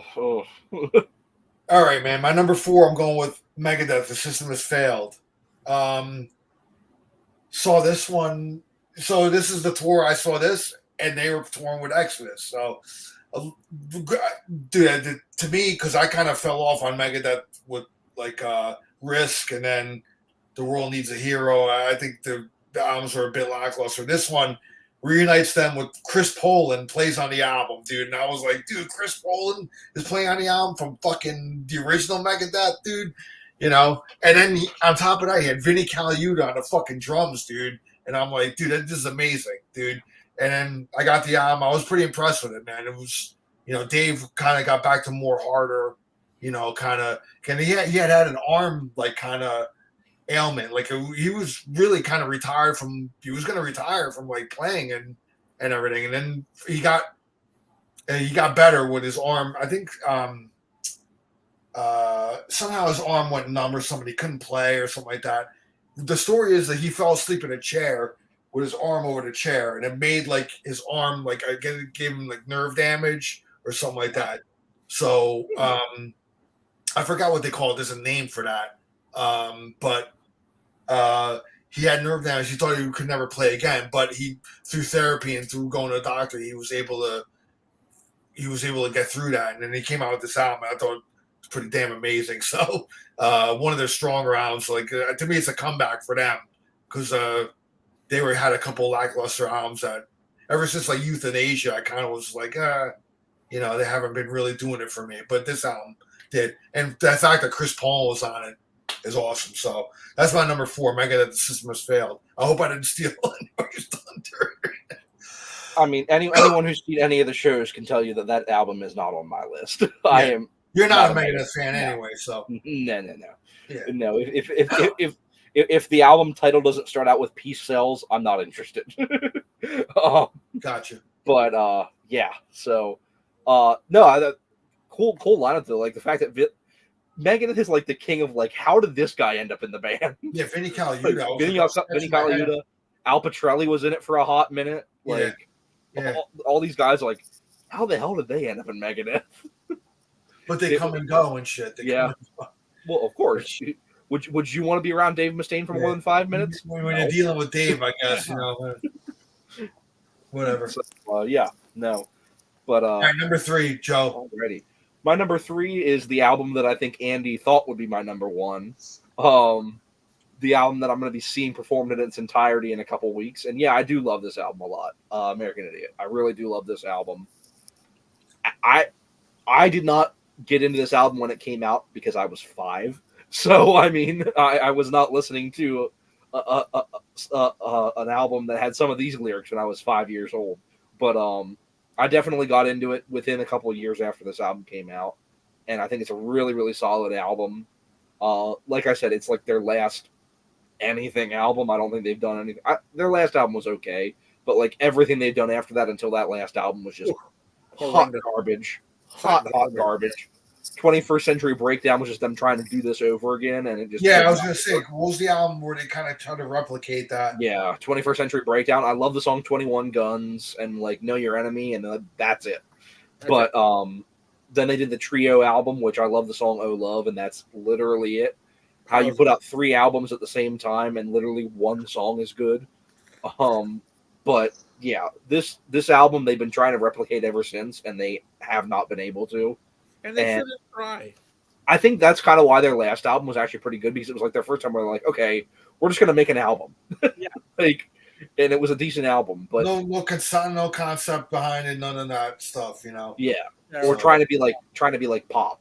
Like that was their issue with the album before that, like Father of All, where they literally did that song with the Joan Jett sample in it, and it was just awful. I was like, what the hell is this, man? Yeah. So You know? bad. God, But yeah, no, like Andy said, Jesus of Suburbia is one of my favorite songs, and that especially is a song I'm so pumped to see live, because it's one of the 2 songs on this album that is like a mini suite of songs. Yeah. And yeah, I mean, just the title track, Holiday, Boulevard of Broken Dreams, Wake Me Up When September Ends, Homecoming, What's Her Name? Like, there's so many really, really great tracks on this album. And I'm really, really excited to see it live. So that was mainly why I bought tickets, because they're playing Dookie and this album in their entireties, plus some other songs. And so I'm really excited for that. But yeah, American Idiot is just a really, really great album. that they have not been able to replicate since. And they shouldn't, because that album was so original and it sounds so authentic. Yep. The other albums afterwards just sound so forced and crappy and so. Yep. Yeah, but the last album I did like a lot. All right, cool, man. All Number 3, Jimmy. All right, number 3. So earlier we talked about Saxon, who, just incredible run of albums late in their career. There's another band with a guy by the name of Ian Fraser Kilmister, who has had a pretty impressive run late in their career. You might know him as Lemmy. I don't know. You might have heard of the guy. I call him Ian. It's Yeah, That's what I call him. You got a tight bond with him, dude. That's right. You're on a first name basis with him. Right, exactly. The album Inferno. Hey, Ian, remember Hawkwind? Man, That was awesome. that was awesome. He actually Those are probably the last words you would ever speak. right.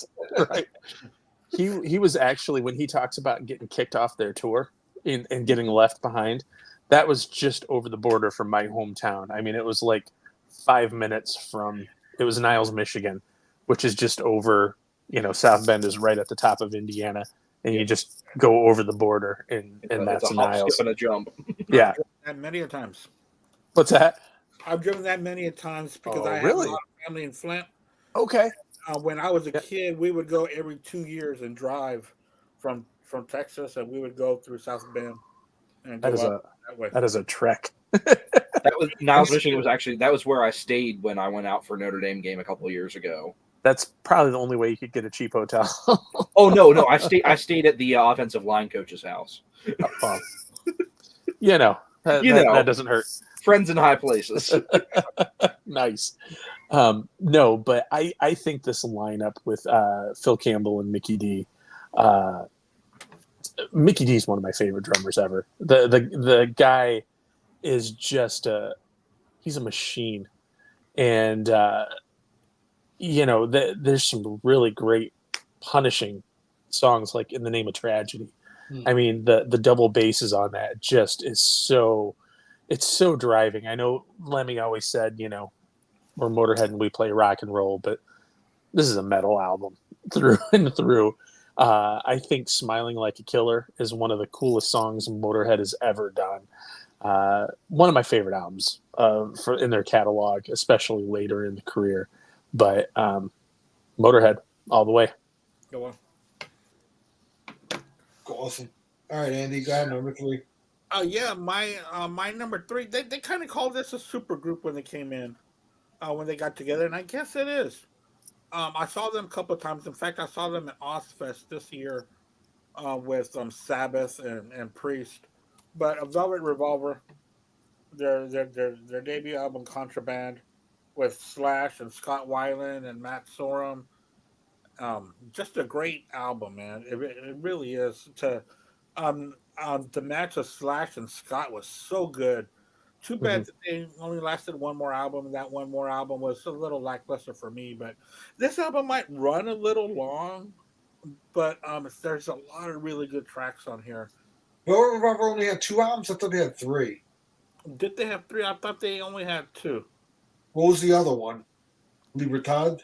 Libertad was the second one, and I didn't know that there was a third. Oh, I don't know, man. Maybe I'm mistaken. So I could look it up real quick, but that's my number 3 is Velvet Revolver's Contraband.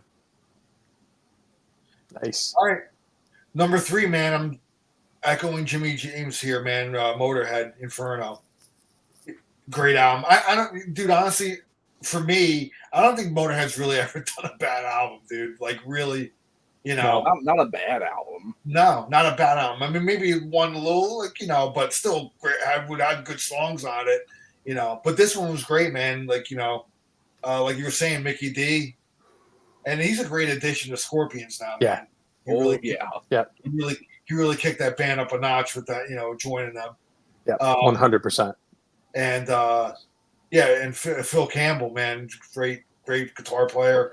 That trio, to me, kind of rivals the whole the original, well, the classic trio. You know, everybody's always like, yeah, the classic trio, but man, this one was great too, dude. I mean, they put out some great shit, great live shows. I saw them plenty of times, you know, and they always kicked ass, man.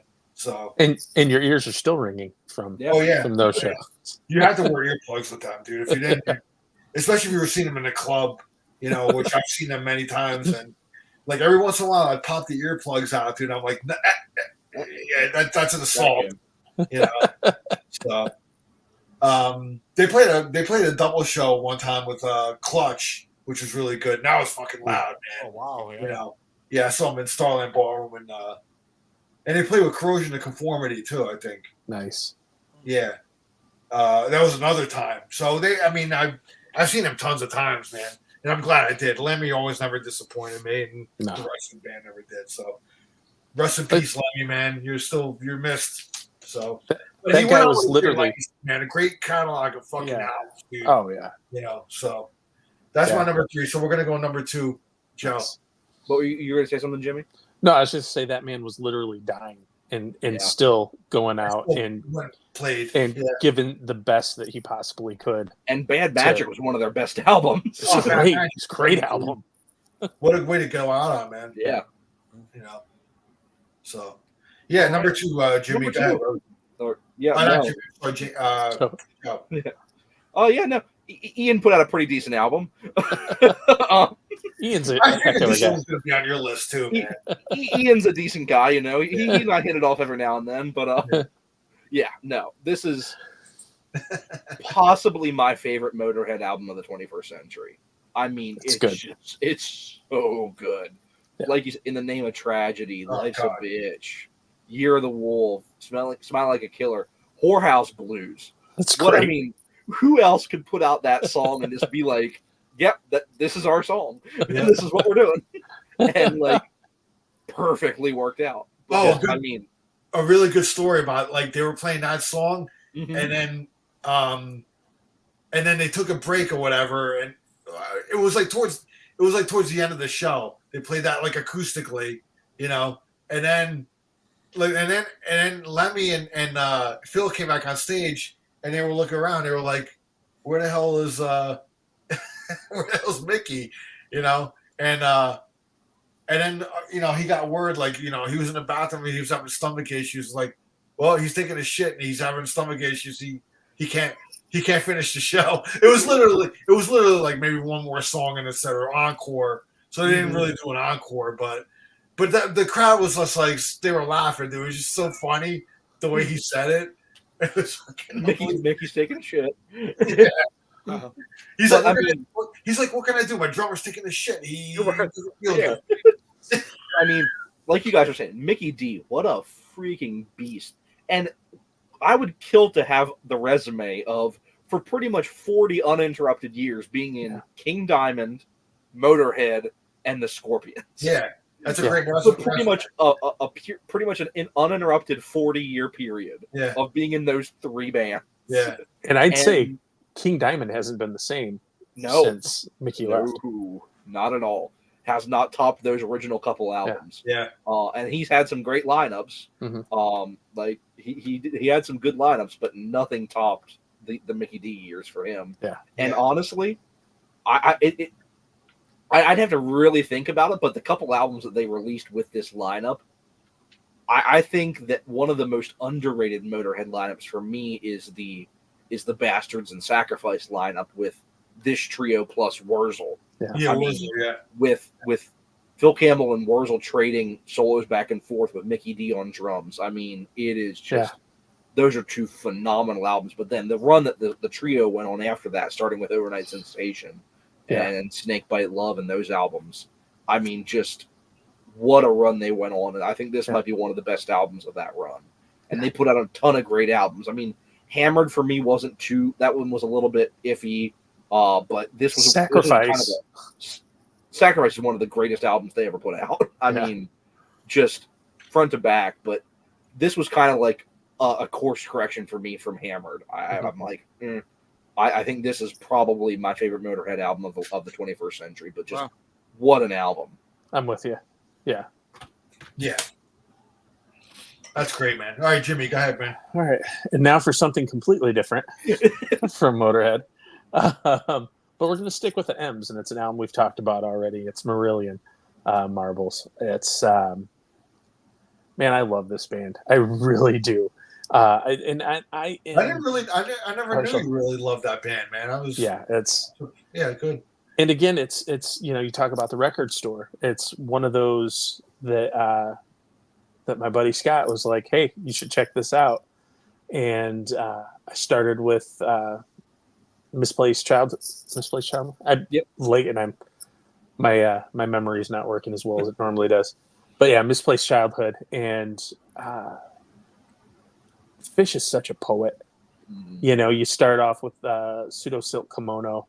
Yeah. And he paints a picture with words, and he sings with such a venom at certain points. And then you get H, the H period, Hogarth. And Hogarth has got a beautiful voice. He has an absolutely stunning voice. And he can deliver that stuff, that really kind of emotional, vulnerable stuff, probably better than Fish did. It's a totally different band. It's like David Lee Roth, Van Halen versus Sammy Hagar. It's just totally different. But it's still really good, and I agree with you. Brave is a brilliant album. I really like Afraid of Sunlight as well. That was kind of like my COVID album during the whole lockdown period. Wow. That was kind of the album that was like my comfort album. So that's really big. But Marbles is right up there, and I can't add anything else beyond what you guys had said about it. Neverland is stunning. It takes you, it starts down here and it just goes all the way up here, and unbelievable. And I think Steve Rothery, again, underrated guitar player. The guy, his primary influences are Steve Hackett and David Gilmour. And he's a guy who can shred, but he doesn't. He picks his spots. Yeah, he creates a mood and atmosphere. He definitely serves the song. Yeah. I got to actually meet him, Steve Rothery. Really? He did like this guitar clinic thing kind of in New York City. Nice. And I never seen Marillion live until I saw Marillion live once, and it was on election day when Donald Trump got elected to president. It was on that night when I saw Marillion. But seeing Steve Rothery, I saw him before, and because Marillion wasn't coming over to America to tour a lot, dude. It was just it was expensive for them to tour over here and everything like that. But Rothery would come over and do these kind of guitar clinics, here and there, because it was much cheaper. And then he would do jams like later on at night. People could get up and like kind of jam with him. He'd jam with like various musicians. I didn't stay for the night thing, though. I couldn't.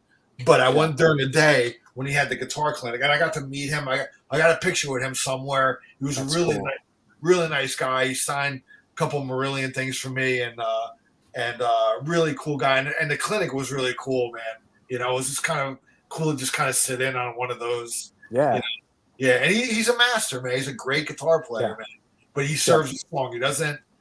He won't he has the capability of being a shredder, but he's, right. But, and he only pulls it out when the song hits a point where it's intense, and then he'll do it. But beyond that, it's all the atmosphere and, like you said, like playing to the song. Yeah, David Gilmour is one of his main, and Hackett, that should tell you like right there, So. I've always heard of this band, but I've never given them a minute of my time. Yeah, try, man. Like I said, Andy, like if there is one thing you take away from tonight, I would highly recommend that you listen to the album Clutching at Straws. Yeah. I really think you would like that album. I got a bunch of albums. I got especially if you're into Gabriel era Genesis, dude. Yeah. There's a suite of songs that starts it off, and it's about Fish's struggle with alcoholism. Oh, wow. Yeah. And he talks about there's a song Warm Wet Circles, and it's about his glass of liquor or whatever that was at the hotel bar, and it's and it's so poetic, and it paints such a picture, but you hear the struggle that he has with his own. It's amazing. It's such a good album. That opening 3-song suite is one of my favorite things ever written by any band. Yeah, Wow. it's that good. Wow. It's that Yeah. good. Andy's gonna definitely check it out, man. I know. I really am. I I really can am. feel it. All right, And man. Number 2, Andy. Yeah, my number 2. It's the second band, and it's the second album by this band. I've seen this band at least 6 times. I really do dig them. They're probably on album 8 now. But Kings of Leon. Nice. This one's Aha Shake Heartbreak is my number 2 album. It's got that 2000 New York punk rock sound mixed in with some southern flavor. So that's what I've always liked about. They are out of Kentucky, I believe, Kings of Leon. So it's pretty cool to have that kind of sound mixed together. So this is their second one. It's a really good album. Shake Aha Heartbreak. That's my number 2. All right, guys. Oh no, It's a good one. Nope. No, Nope. Al still has his number 2. number 2. My number 2, Tesla, Into the Now, Mm. and that's actually signed by the band, so it's cool. This is a great comeback album for them. Tommy Skeoch played on this album, and then after that he would be out. But it was great to have him on here too. I saw it album from top to bottom, man. It was one of my most played albums of the year, actually, when this came out, because I'm like, Tesla's back. I love Tesla, since Mechanical Resonance, Yeah. and then this album came out. The only one that's missing on here, because I didn't see them actually. I don't think I saw them actually on this tour, but it was after that. But Tommy Skeoch was out, so Tommy Skeoch's autograph isn't on here. It's missing. When I meet him again, I'm going to get him to sign this to complete it. He's in that band Bad Marriage now, and I met him like a couple months ago, maybe 6 months ago, and a really cool guy to meet, man. He was really, really nice. Took a picture with him and stuff like that. So I was like, I wanted to ask him so bad. I'm like, dude, but I told him, I'm like, listen, man, like, Tesla is like one of the, when you guys came out, I had to tell him, man. I was like, you guys were a breath of fresh air. You guys came out in jeans and t-shirts, just kicked ass amidst all the hairspray and like fucking, you got lumped into that thing, and you didn't, you shouldn't have. As I'm saying, the whole hair metal kind of thing. Man, they were just kind of just kick ass, like raw, And I said Mechanical Resonance was one of my like favorite albums, man. And he was like, "Oh, thank you, man," and all that. He was really, really cool, nice guy. So Tesla Into the Now, my number 2, because I played the hell out of this album, man.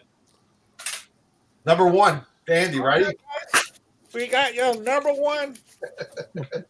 What is Joseph. your number 1 album of 2004? All right, so this Let's do it, man.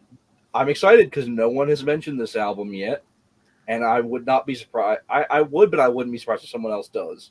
But someone name dropped this band a little bit ago, and they are local legends, coming from just about half an hour from where I live. I bought their self-titled second album at a record store in their hometown, and this is my favorite album from them, and that is Blast Tyrant from Clutch. Oh, Nice. What an album! I mean, this they're is actually, an they're amazing. actually on my honorables, man. Are they okay? Yeah. You were the one that I was like, if anybody's going to mention it, it's going And, to be Al. and now that you bring them up, I don't understand why I didn't even put them into my top 10. I should have. Yeah. Because I love mean, Clutch. Prophets of Doom, The Mob Goes Wild is like the big song Yeah. off this album. Yep. The Regulator's a great track. They're a band where I love, like, they have songs that just like the title, In the Wake of the Swollen Goat, Promoter of Earthbound Causes, They have some great song titles, man. Notes from the Trial of La Quandera Yeah. or La Curandera.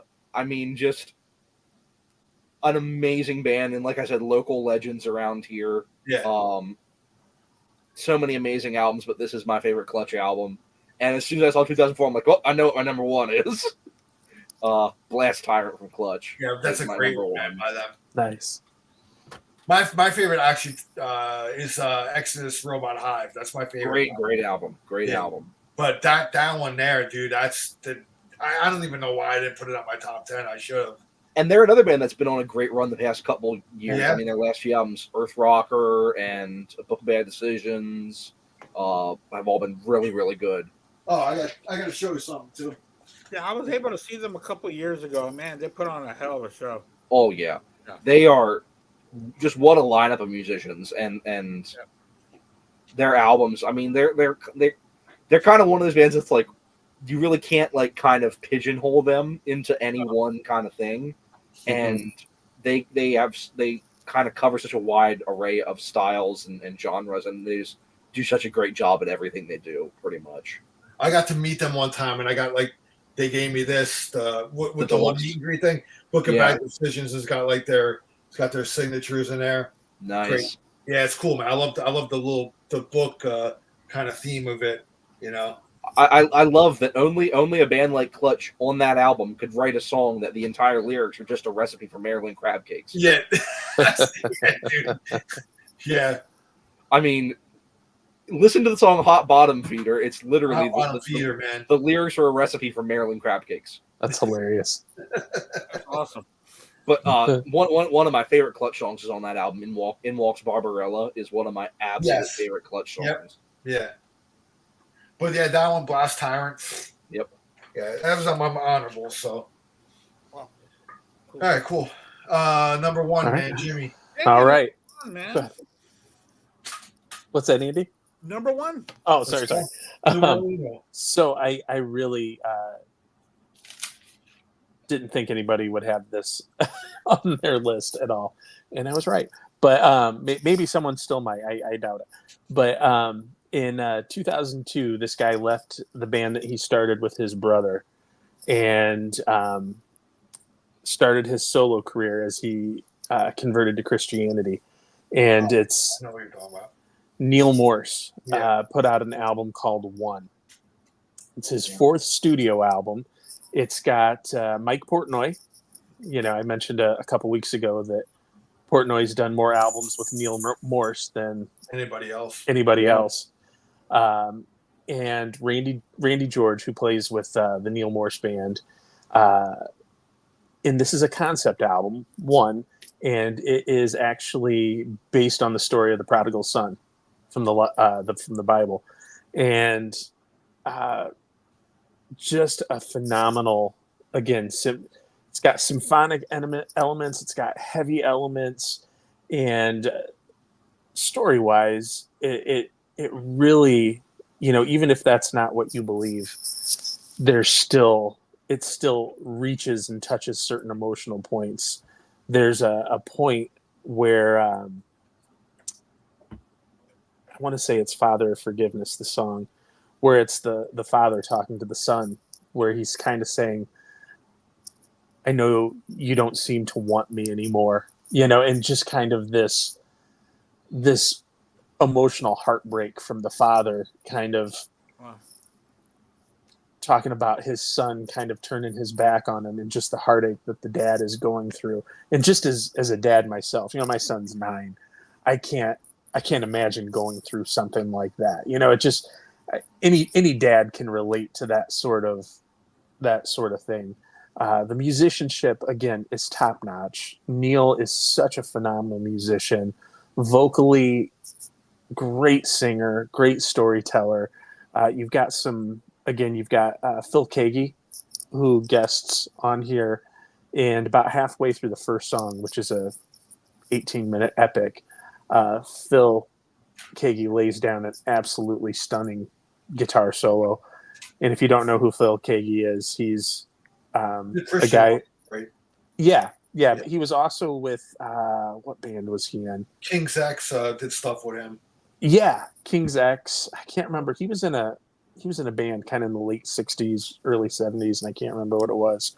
But Phil is a guy who can play guitar better than 99% of the people on the planet. and he's missing a finger. So if that tells you anything, Yeah. But it's a beautiful album. It takes you on a journey like any good progressive rock album will, and Neil's just one of my favorite musicians ever. The guy he's brilliant. And in fact, he's actually written 3 prog epics since this podcast started. Yeah. So, Yeah. so Yeah. he's that prolific. He's it's a fun fact. Just in the last 2 hours and 9 minutes, he's Yeah. written He's written written about 9 4 hours of albums. music. Yeah. And Mike Portnoy's played on all of it. Yes. Yeah. Yeah. And it's all in odd time signatures. So Yes. it's really, but that's my number one. All right. Neil Moore. So what's the name of the album? One. One. Okay. Yeah. One. So it had to be number one. I mean, it's the name of the album. That's, couldn't be anything else. All right. All right, Andy. Yeah, I don't think anyone even mentioned this album. I was kind of surprised, but I like this album. And then maybe I'm not surprised. But this album came out in 2004. It was their debut album. And my wife and I both loved this album so much that when we went my wife and I got married in 2006, and we went to New York City for our honeymoon.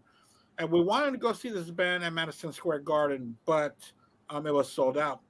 But we were able to see them when they were the musical guests at the David Letterman show, which was really cool because they were right there. They played a couple of extra tracks Oh, cool. after the show was ended, and it was inside the Ed Sullivan Theater, which was another cool thing for me, to see them there. Talk about the Killers' Hot Fuzz as my number one album of 2004. Please don't everyone applaud all at once. Actually, I really like that album a lot. It's a good I album. love this album from beginning to end. It's such a good. See, I thought when you just said that, I thought that was the name of one of their songs or something. Please don't applaud all. No, I'm talking about Jenny was a friend of mine, Mr. Brightside. Of course, Andy, You're a Star. One of my favorite songs on here. Also, all these things that I've done. It's just a really good album. It really keeps my attention all the way through. Cool. Hot Fuzz by the Killers. When they first came out, and I thought, wow, the Killers, they must be heavy. No, they're not. They're not heavy at all. They're a really good pop rock band, though. I'm kind of lost following them after their third album. I was like, starting to all sound the same. But this one and Sam's Town, which were their second album, is really good, which I bought on vinyl, but I found out that was the first album that I bought where it was a picture disc, and it sounds just god awful. I never bought another one again with that album cover on there. It just loses the sound. So, but Picture discs are not known. Yeah, picture discs are not known for having good sound. oh geez, it was just so bad. Cool. Yeah.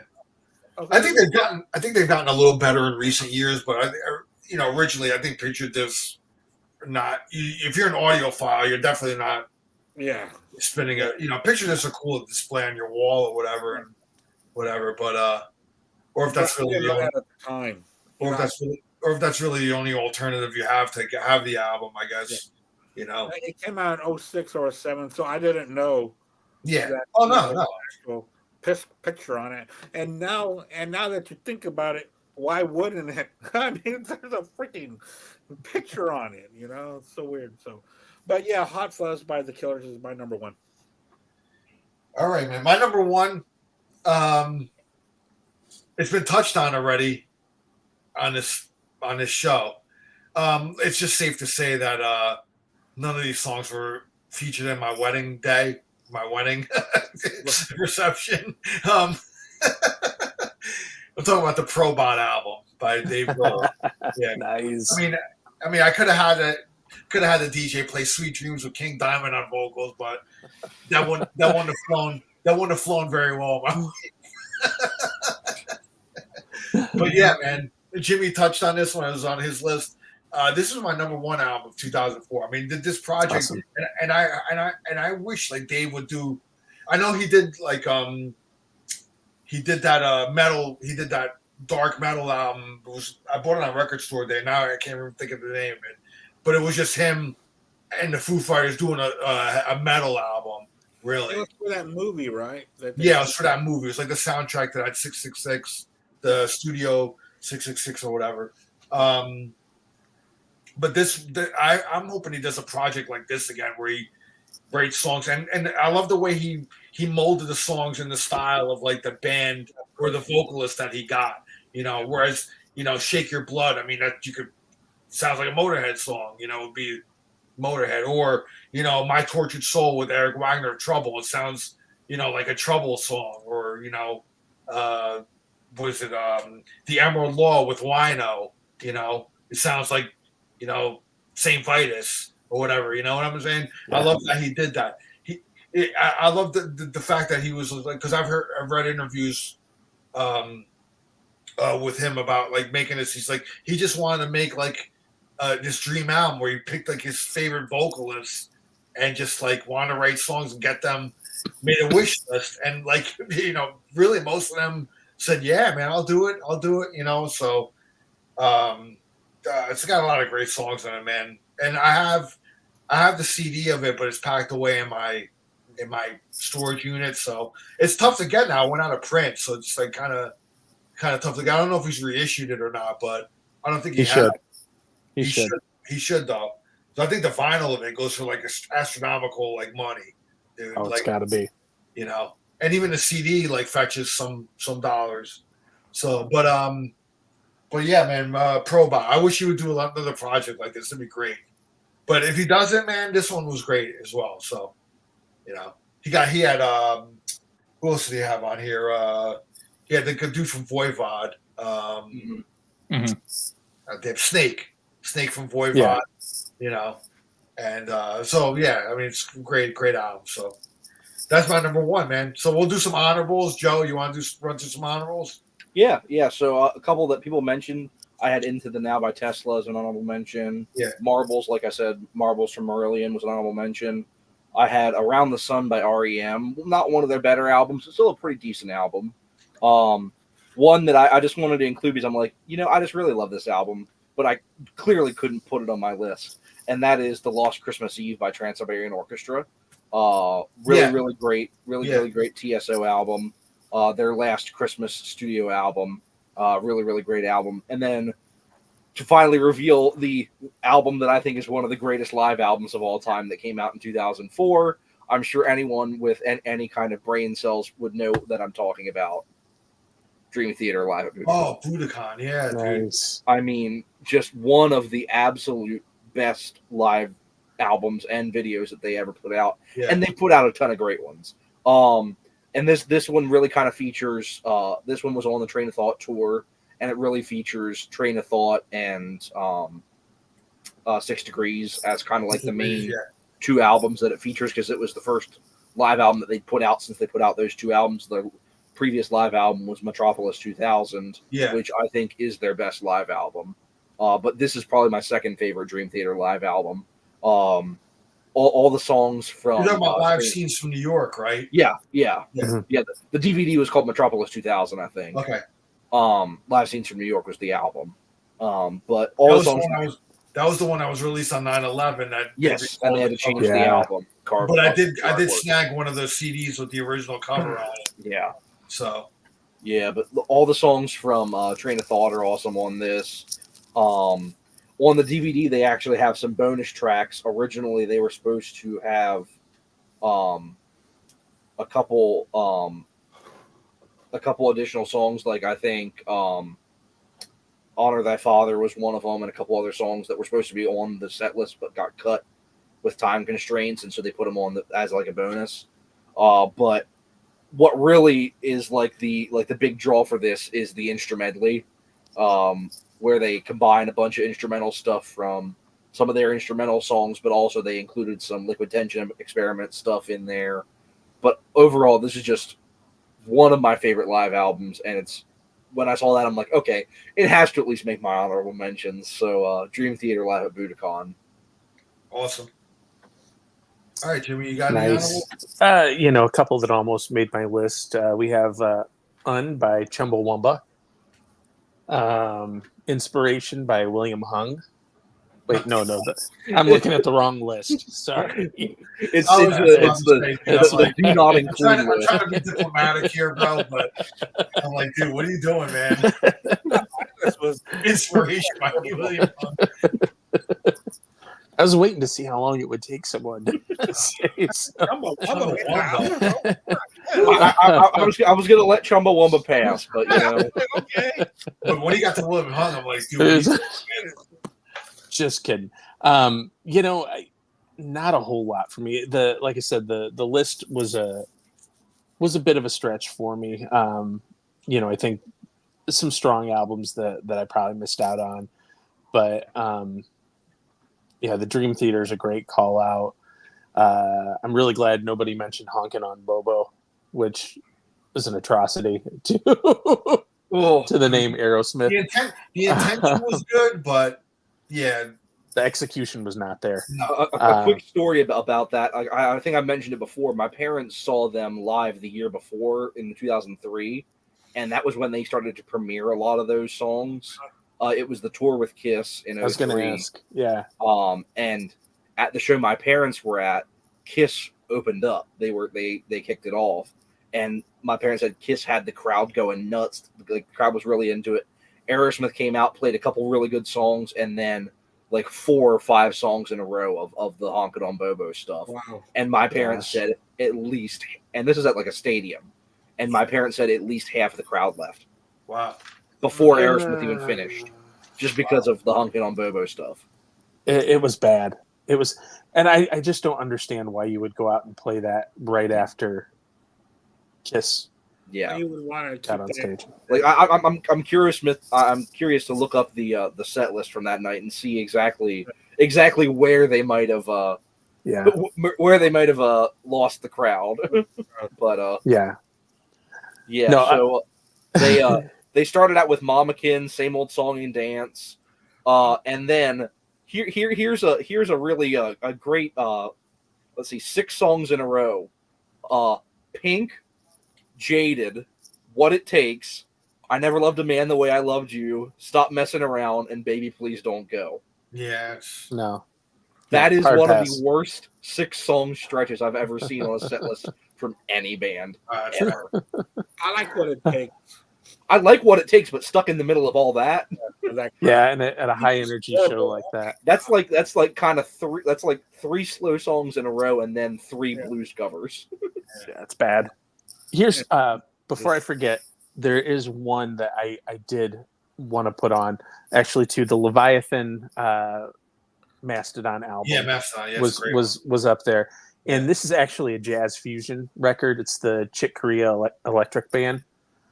Some of the best musicians of all time, and they had an album. It was their last album called To the Stars, and you've got Frank Gambale, Dave Weckl, Chick Corea, and just talk about top tier musicianship. It's a phenomenal album, and it's right up there with some of the albums I had on my top 10. It's good stuff. cool. yeah, man, great. Thanks a lot. I'm gonna check that one out because I like Chick Corea. Yeah. Awesome. Thanks. All right. These are my honorable mentions. The ones that didn't make it. Hold on.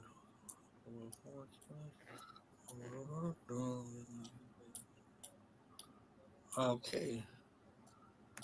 I don't know what all that means. Okay, let me see. Breaking Benjamin, We Are Not Alone. I think Joseph has talked about that one. This is a compilation, but it's a motion picture soundtrack, which embodied 2004 for me. The movie Garden State. The movie was okay, but the soundtrack was really good. I enjoyed it. Also, REM, Around the Sun for me. I had listened to this on Monday. It was originally my top 10, but it dropped off. Franz Ferdinand with their debut album. That fell off for me. And this album here, I'm surprised that I even own this. Because this is really not my this is too heavy for me. But Lamb of God, Ashes. This is their 20th anniversary. They came out with this is Ashes of the Wake. I'm not too sure. We never talked about them that much. Lamb I'm of not big God. on Lamb of God, to be honest with you, I'm man. not a fan. Yeah. I've And, seen him live. I've seen him live twice, and I'm not a fan. and also Arcade Fire with Funeral. A really good album. This barely missed my top 10 because I really like this album. So those are my honorable mentions for 2004. I thought 2004, like I said before, was a great year for music. So it was really good to touch on these albums and to hear these albums again this past week. All right, man. So my honorables. I'm putting Rush Feedback on here. I didn't because it's a covers album, but I think they did some great covers on here. One of my favorites on here is Mr. Soul. I love the way they slowed that track down and actually like let it groove like more with like a kind of a slower version. So I put that on my honorables because it's a covers album. So Their version of The Seeker is amazing. yeah, Seeker is great. You know, I really like that cover. Summertime Blues is great too. You know, Yeah. so What's cool about that is that they didn't do it in a rush way. They did it in a fans way. yeah, Fans of the songs. yeah. It was really cool, man. Yeah, I know, like the Summertime Blues one, they kind of combined the Who version with the Blue Cheer version. They kind of did a hybrid of the two, you know, which was kind of cool. Yeah. Another one of my honorables is a Japanese band called Anthem, Eternal Warrior, man. Ripping metal band from Japan, just kind of in the mold of like Loudness and stuff. And actually, Loudness had an album that came out this year on that year too called Terror. So it was like two Japanese metal bands that had an album out that year. TNT, Ronnie Latecker, I love that band. I love his guitar playing. And this album, My Religion, kind of harkens back to their more kind of 80s like sound. Because I think the last like one or two albums before this, they kind of went for more of a modern kind of a metal sound. But then this one kind of harkens back to kind of more of a glam metal, kind of like heavier.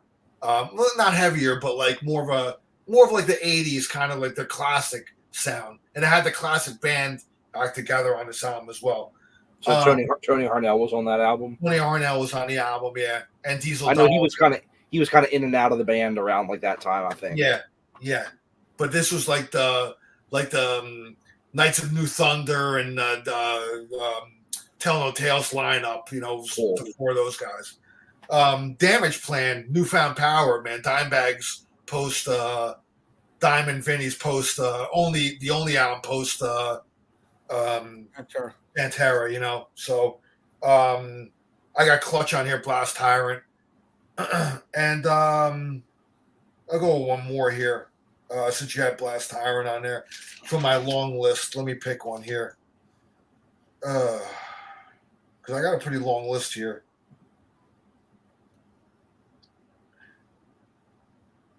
I'll go with Udo, Thunderball.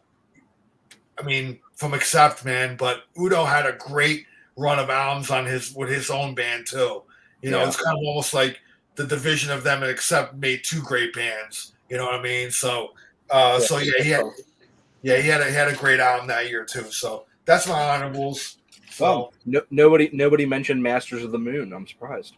Yeah, you know, that was on my long list, but I that's not one of my more favorite. It's not a great Dio album. Yeah, so you know, I didn't really want to mention that one. So, so that's our show for today. Andy, what do you got going?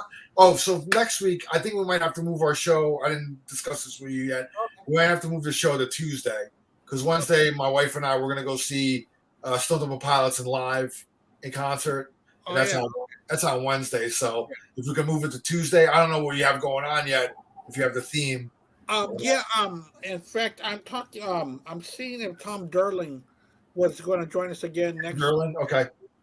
For to talk about his books about Y&T and track. Okay. So I am messaging him during the show to see if we're still on because I haven't talked to him in a while. Yeah.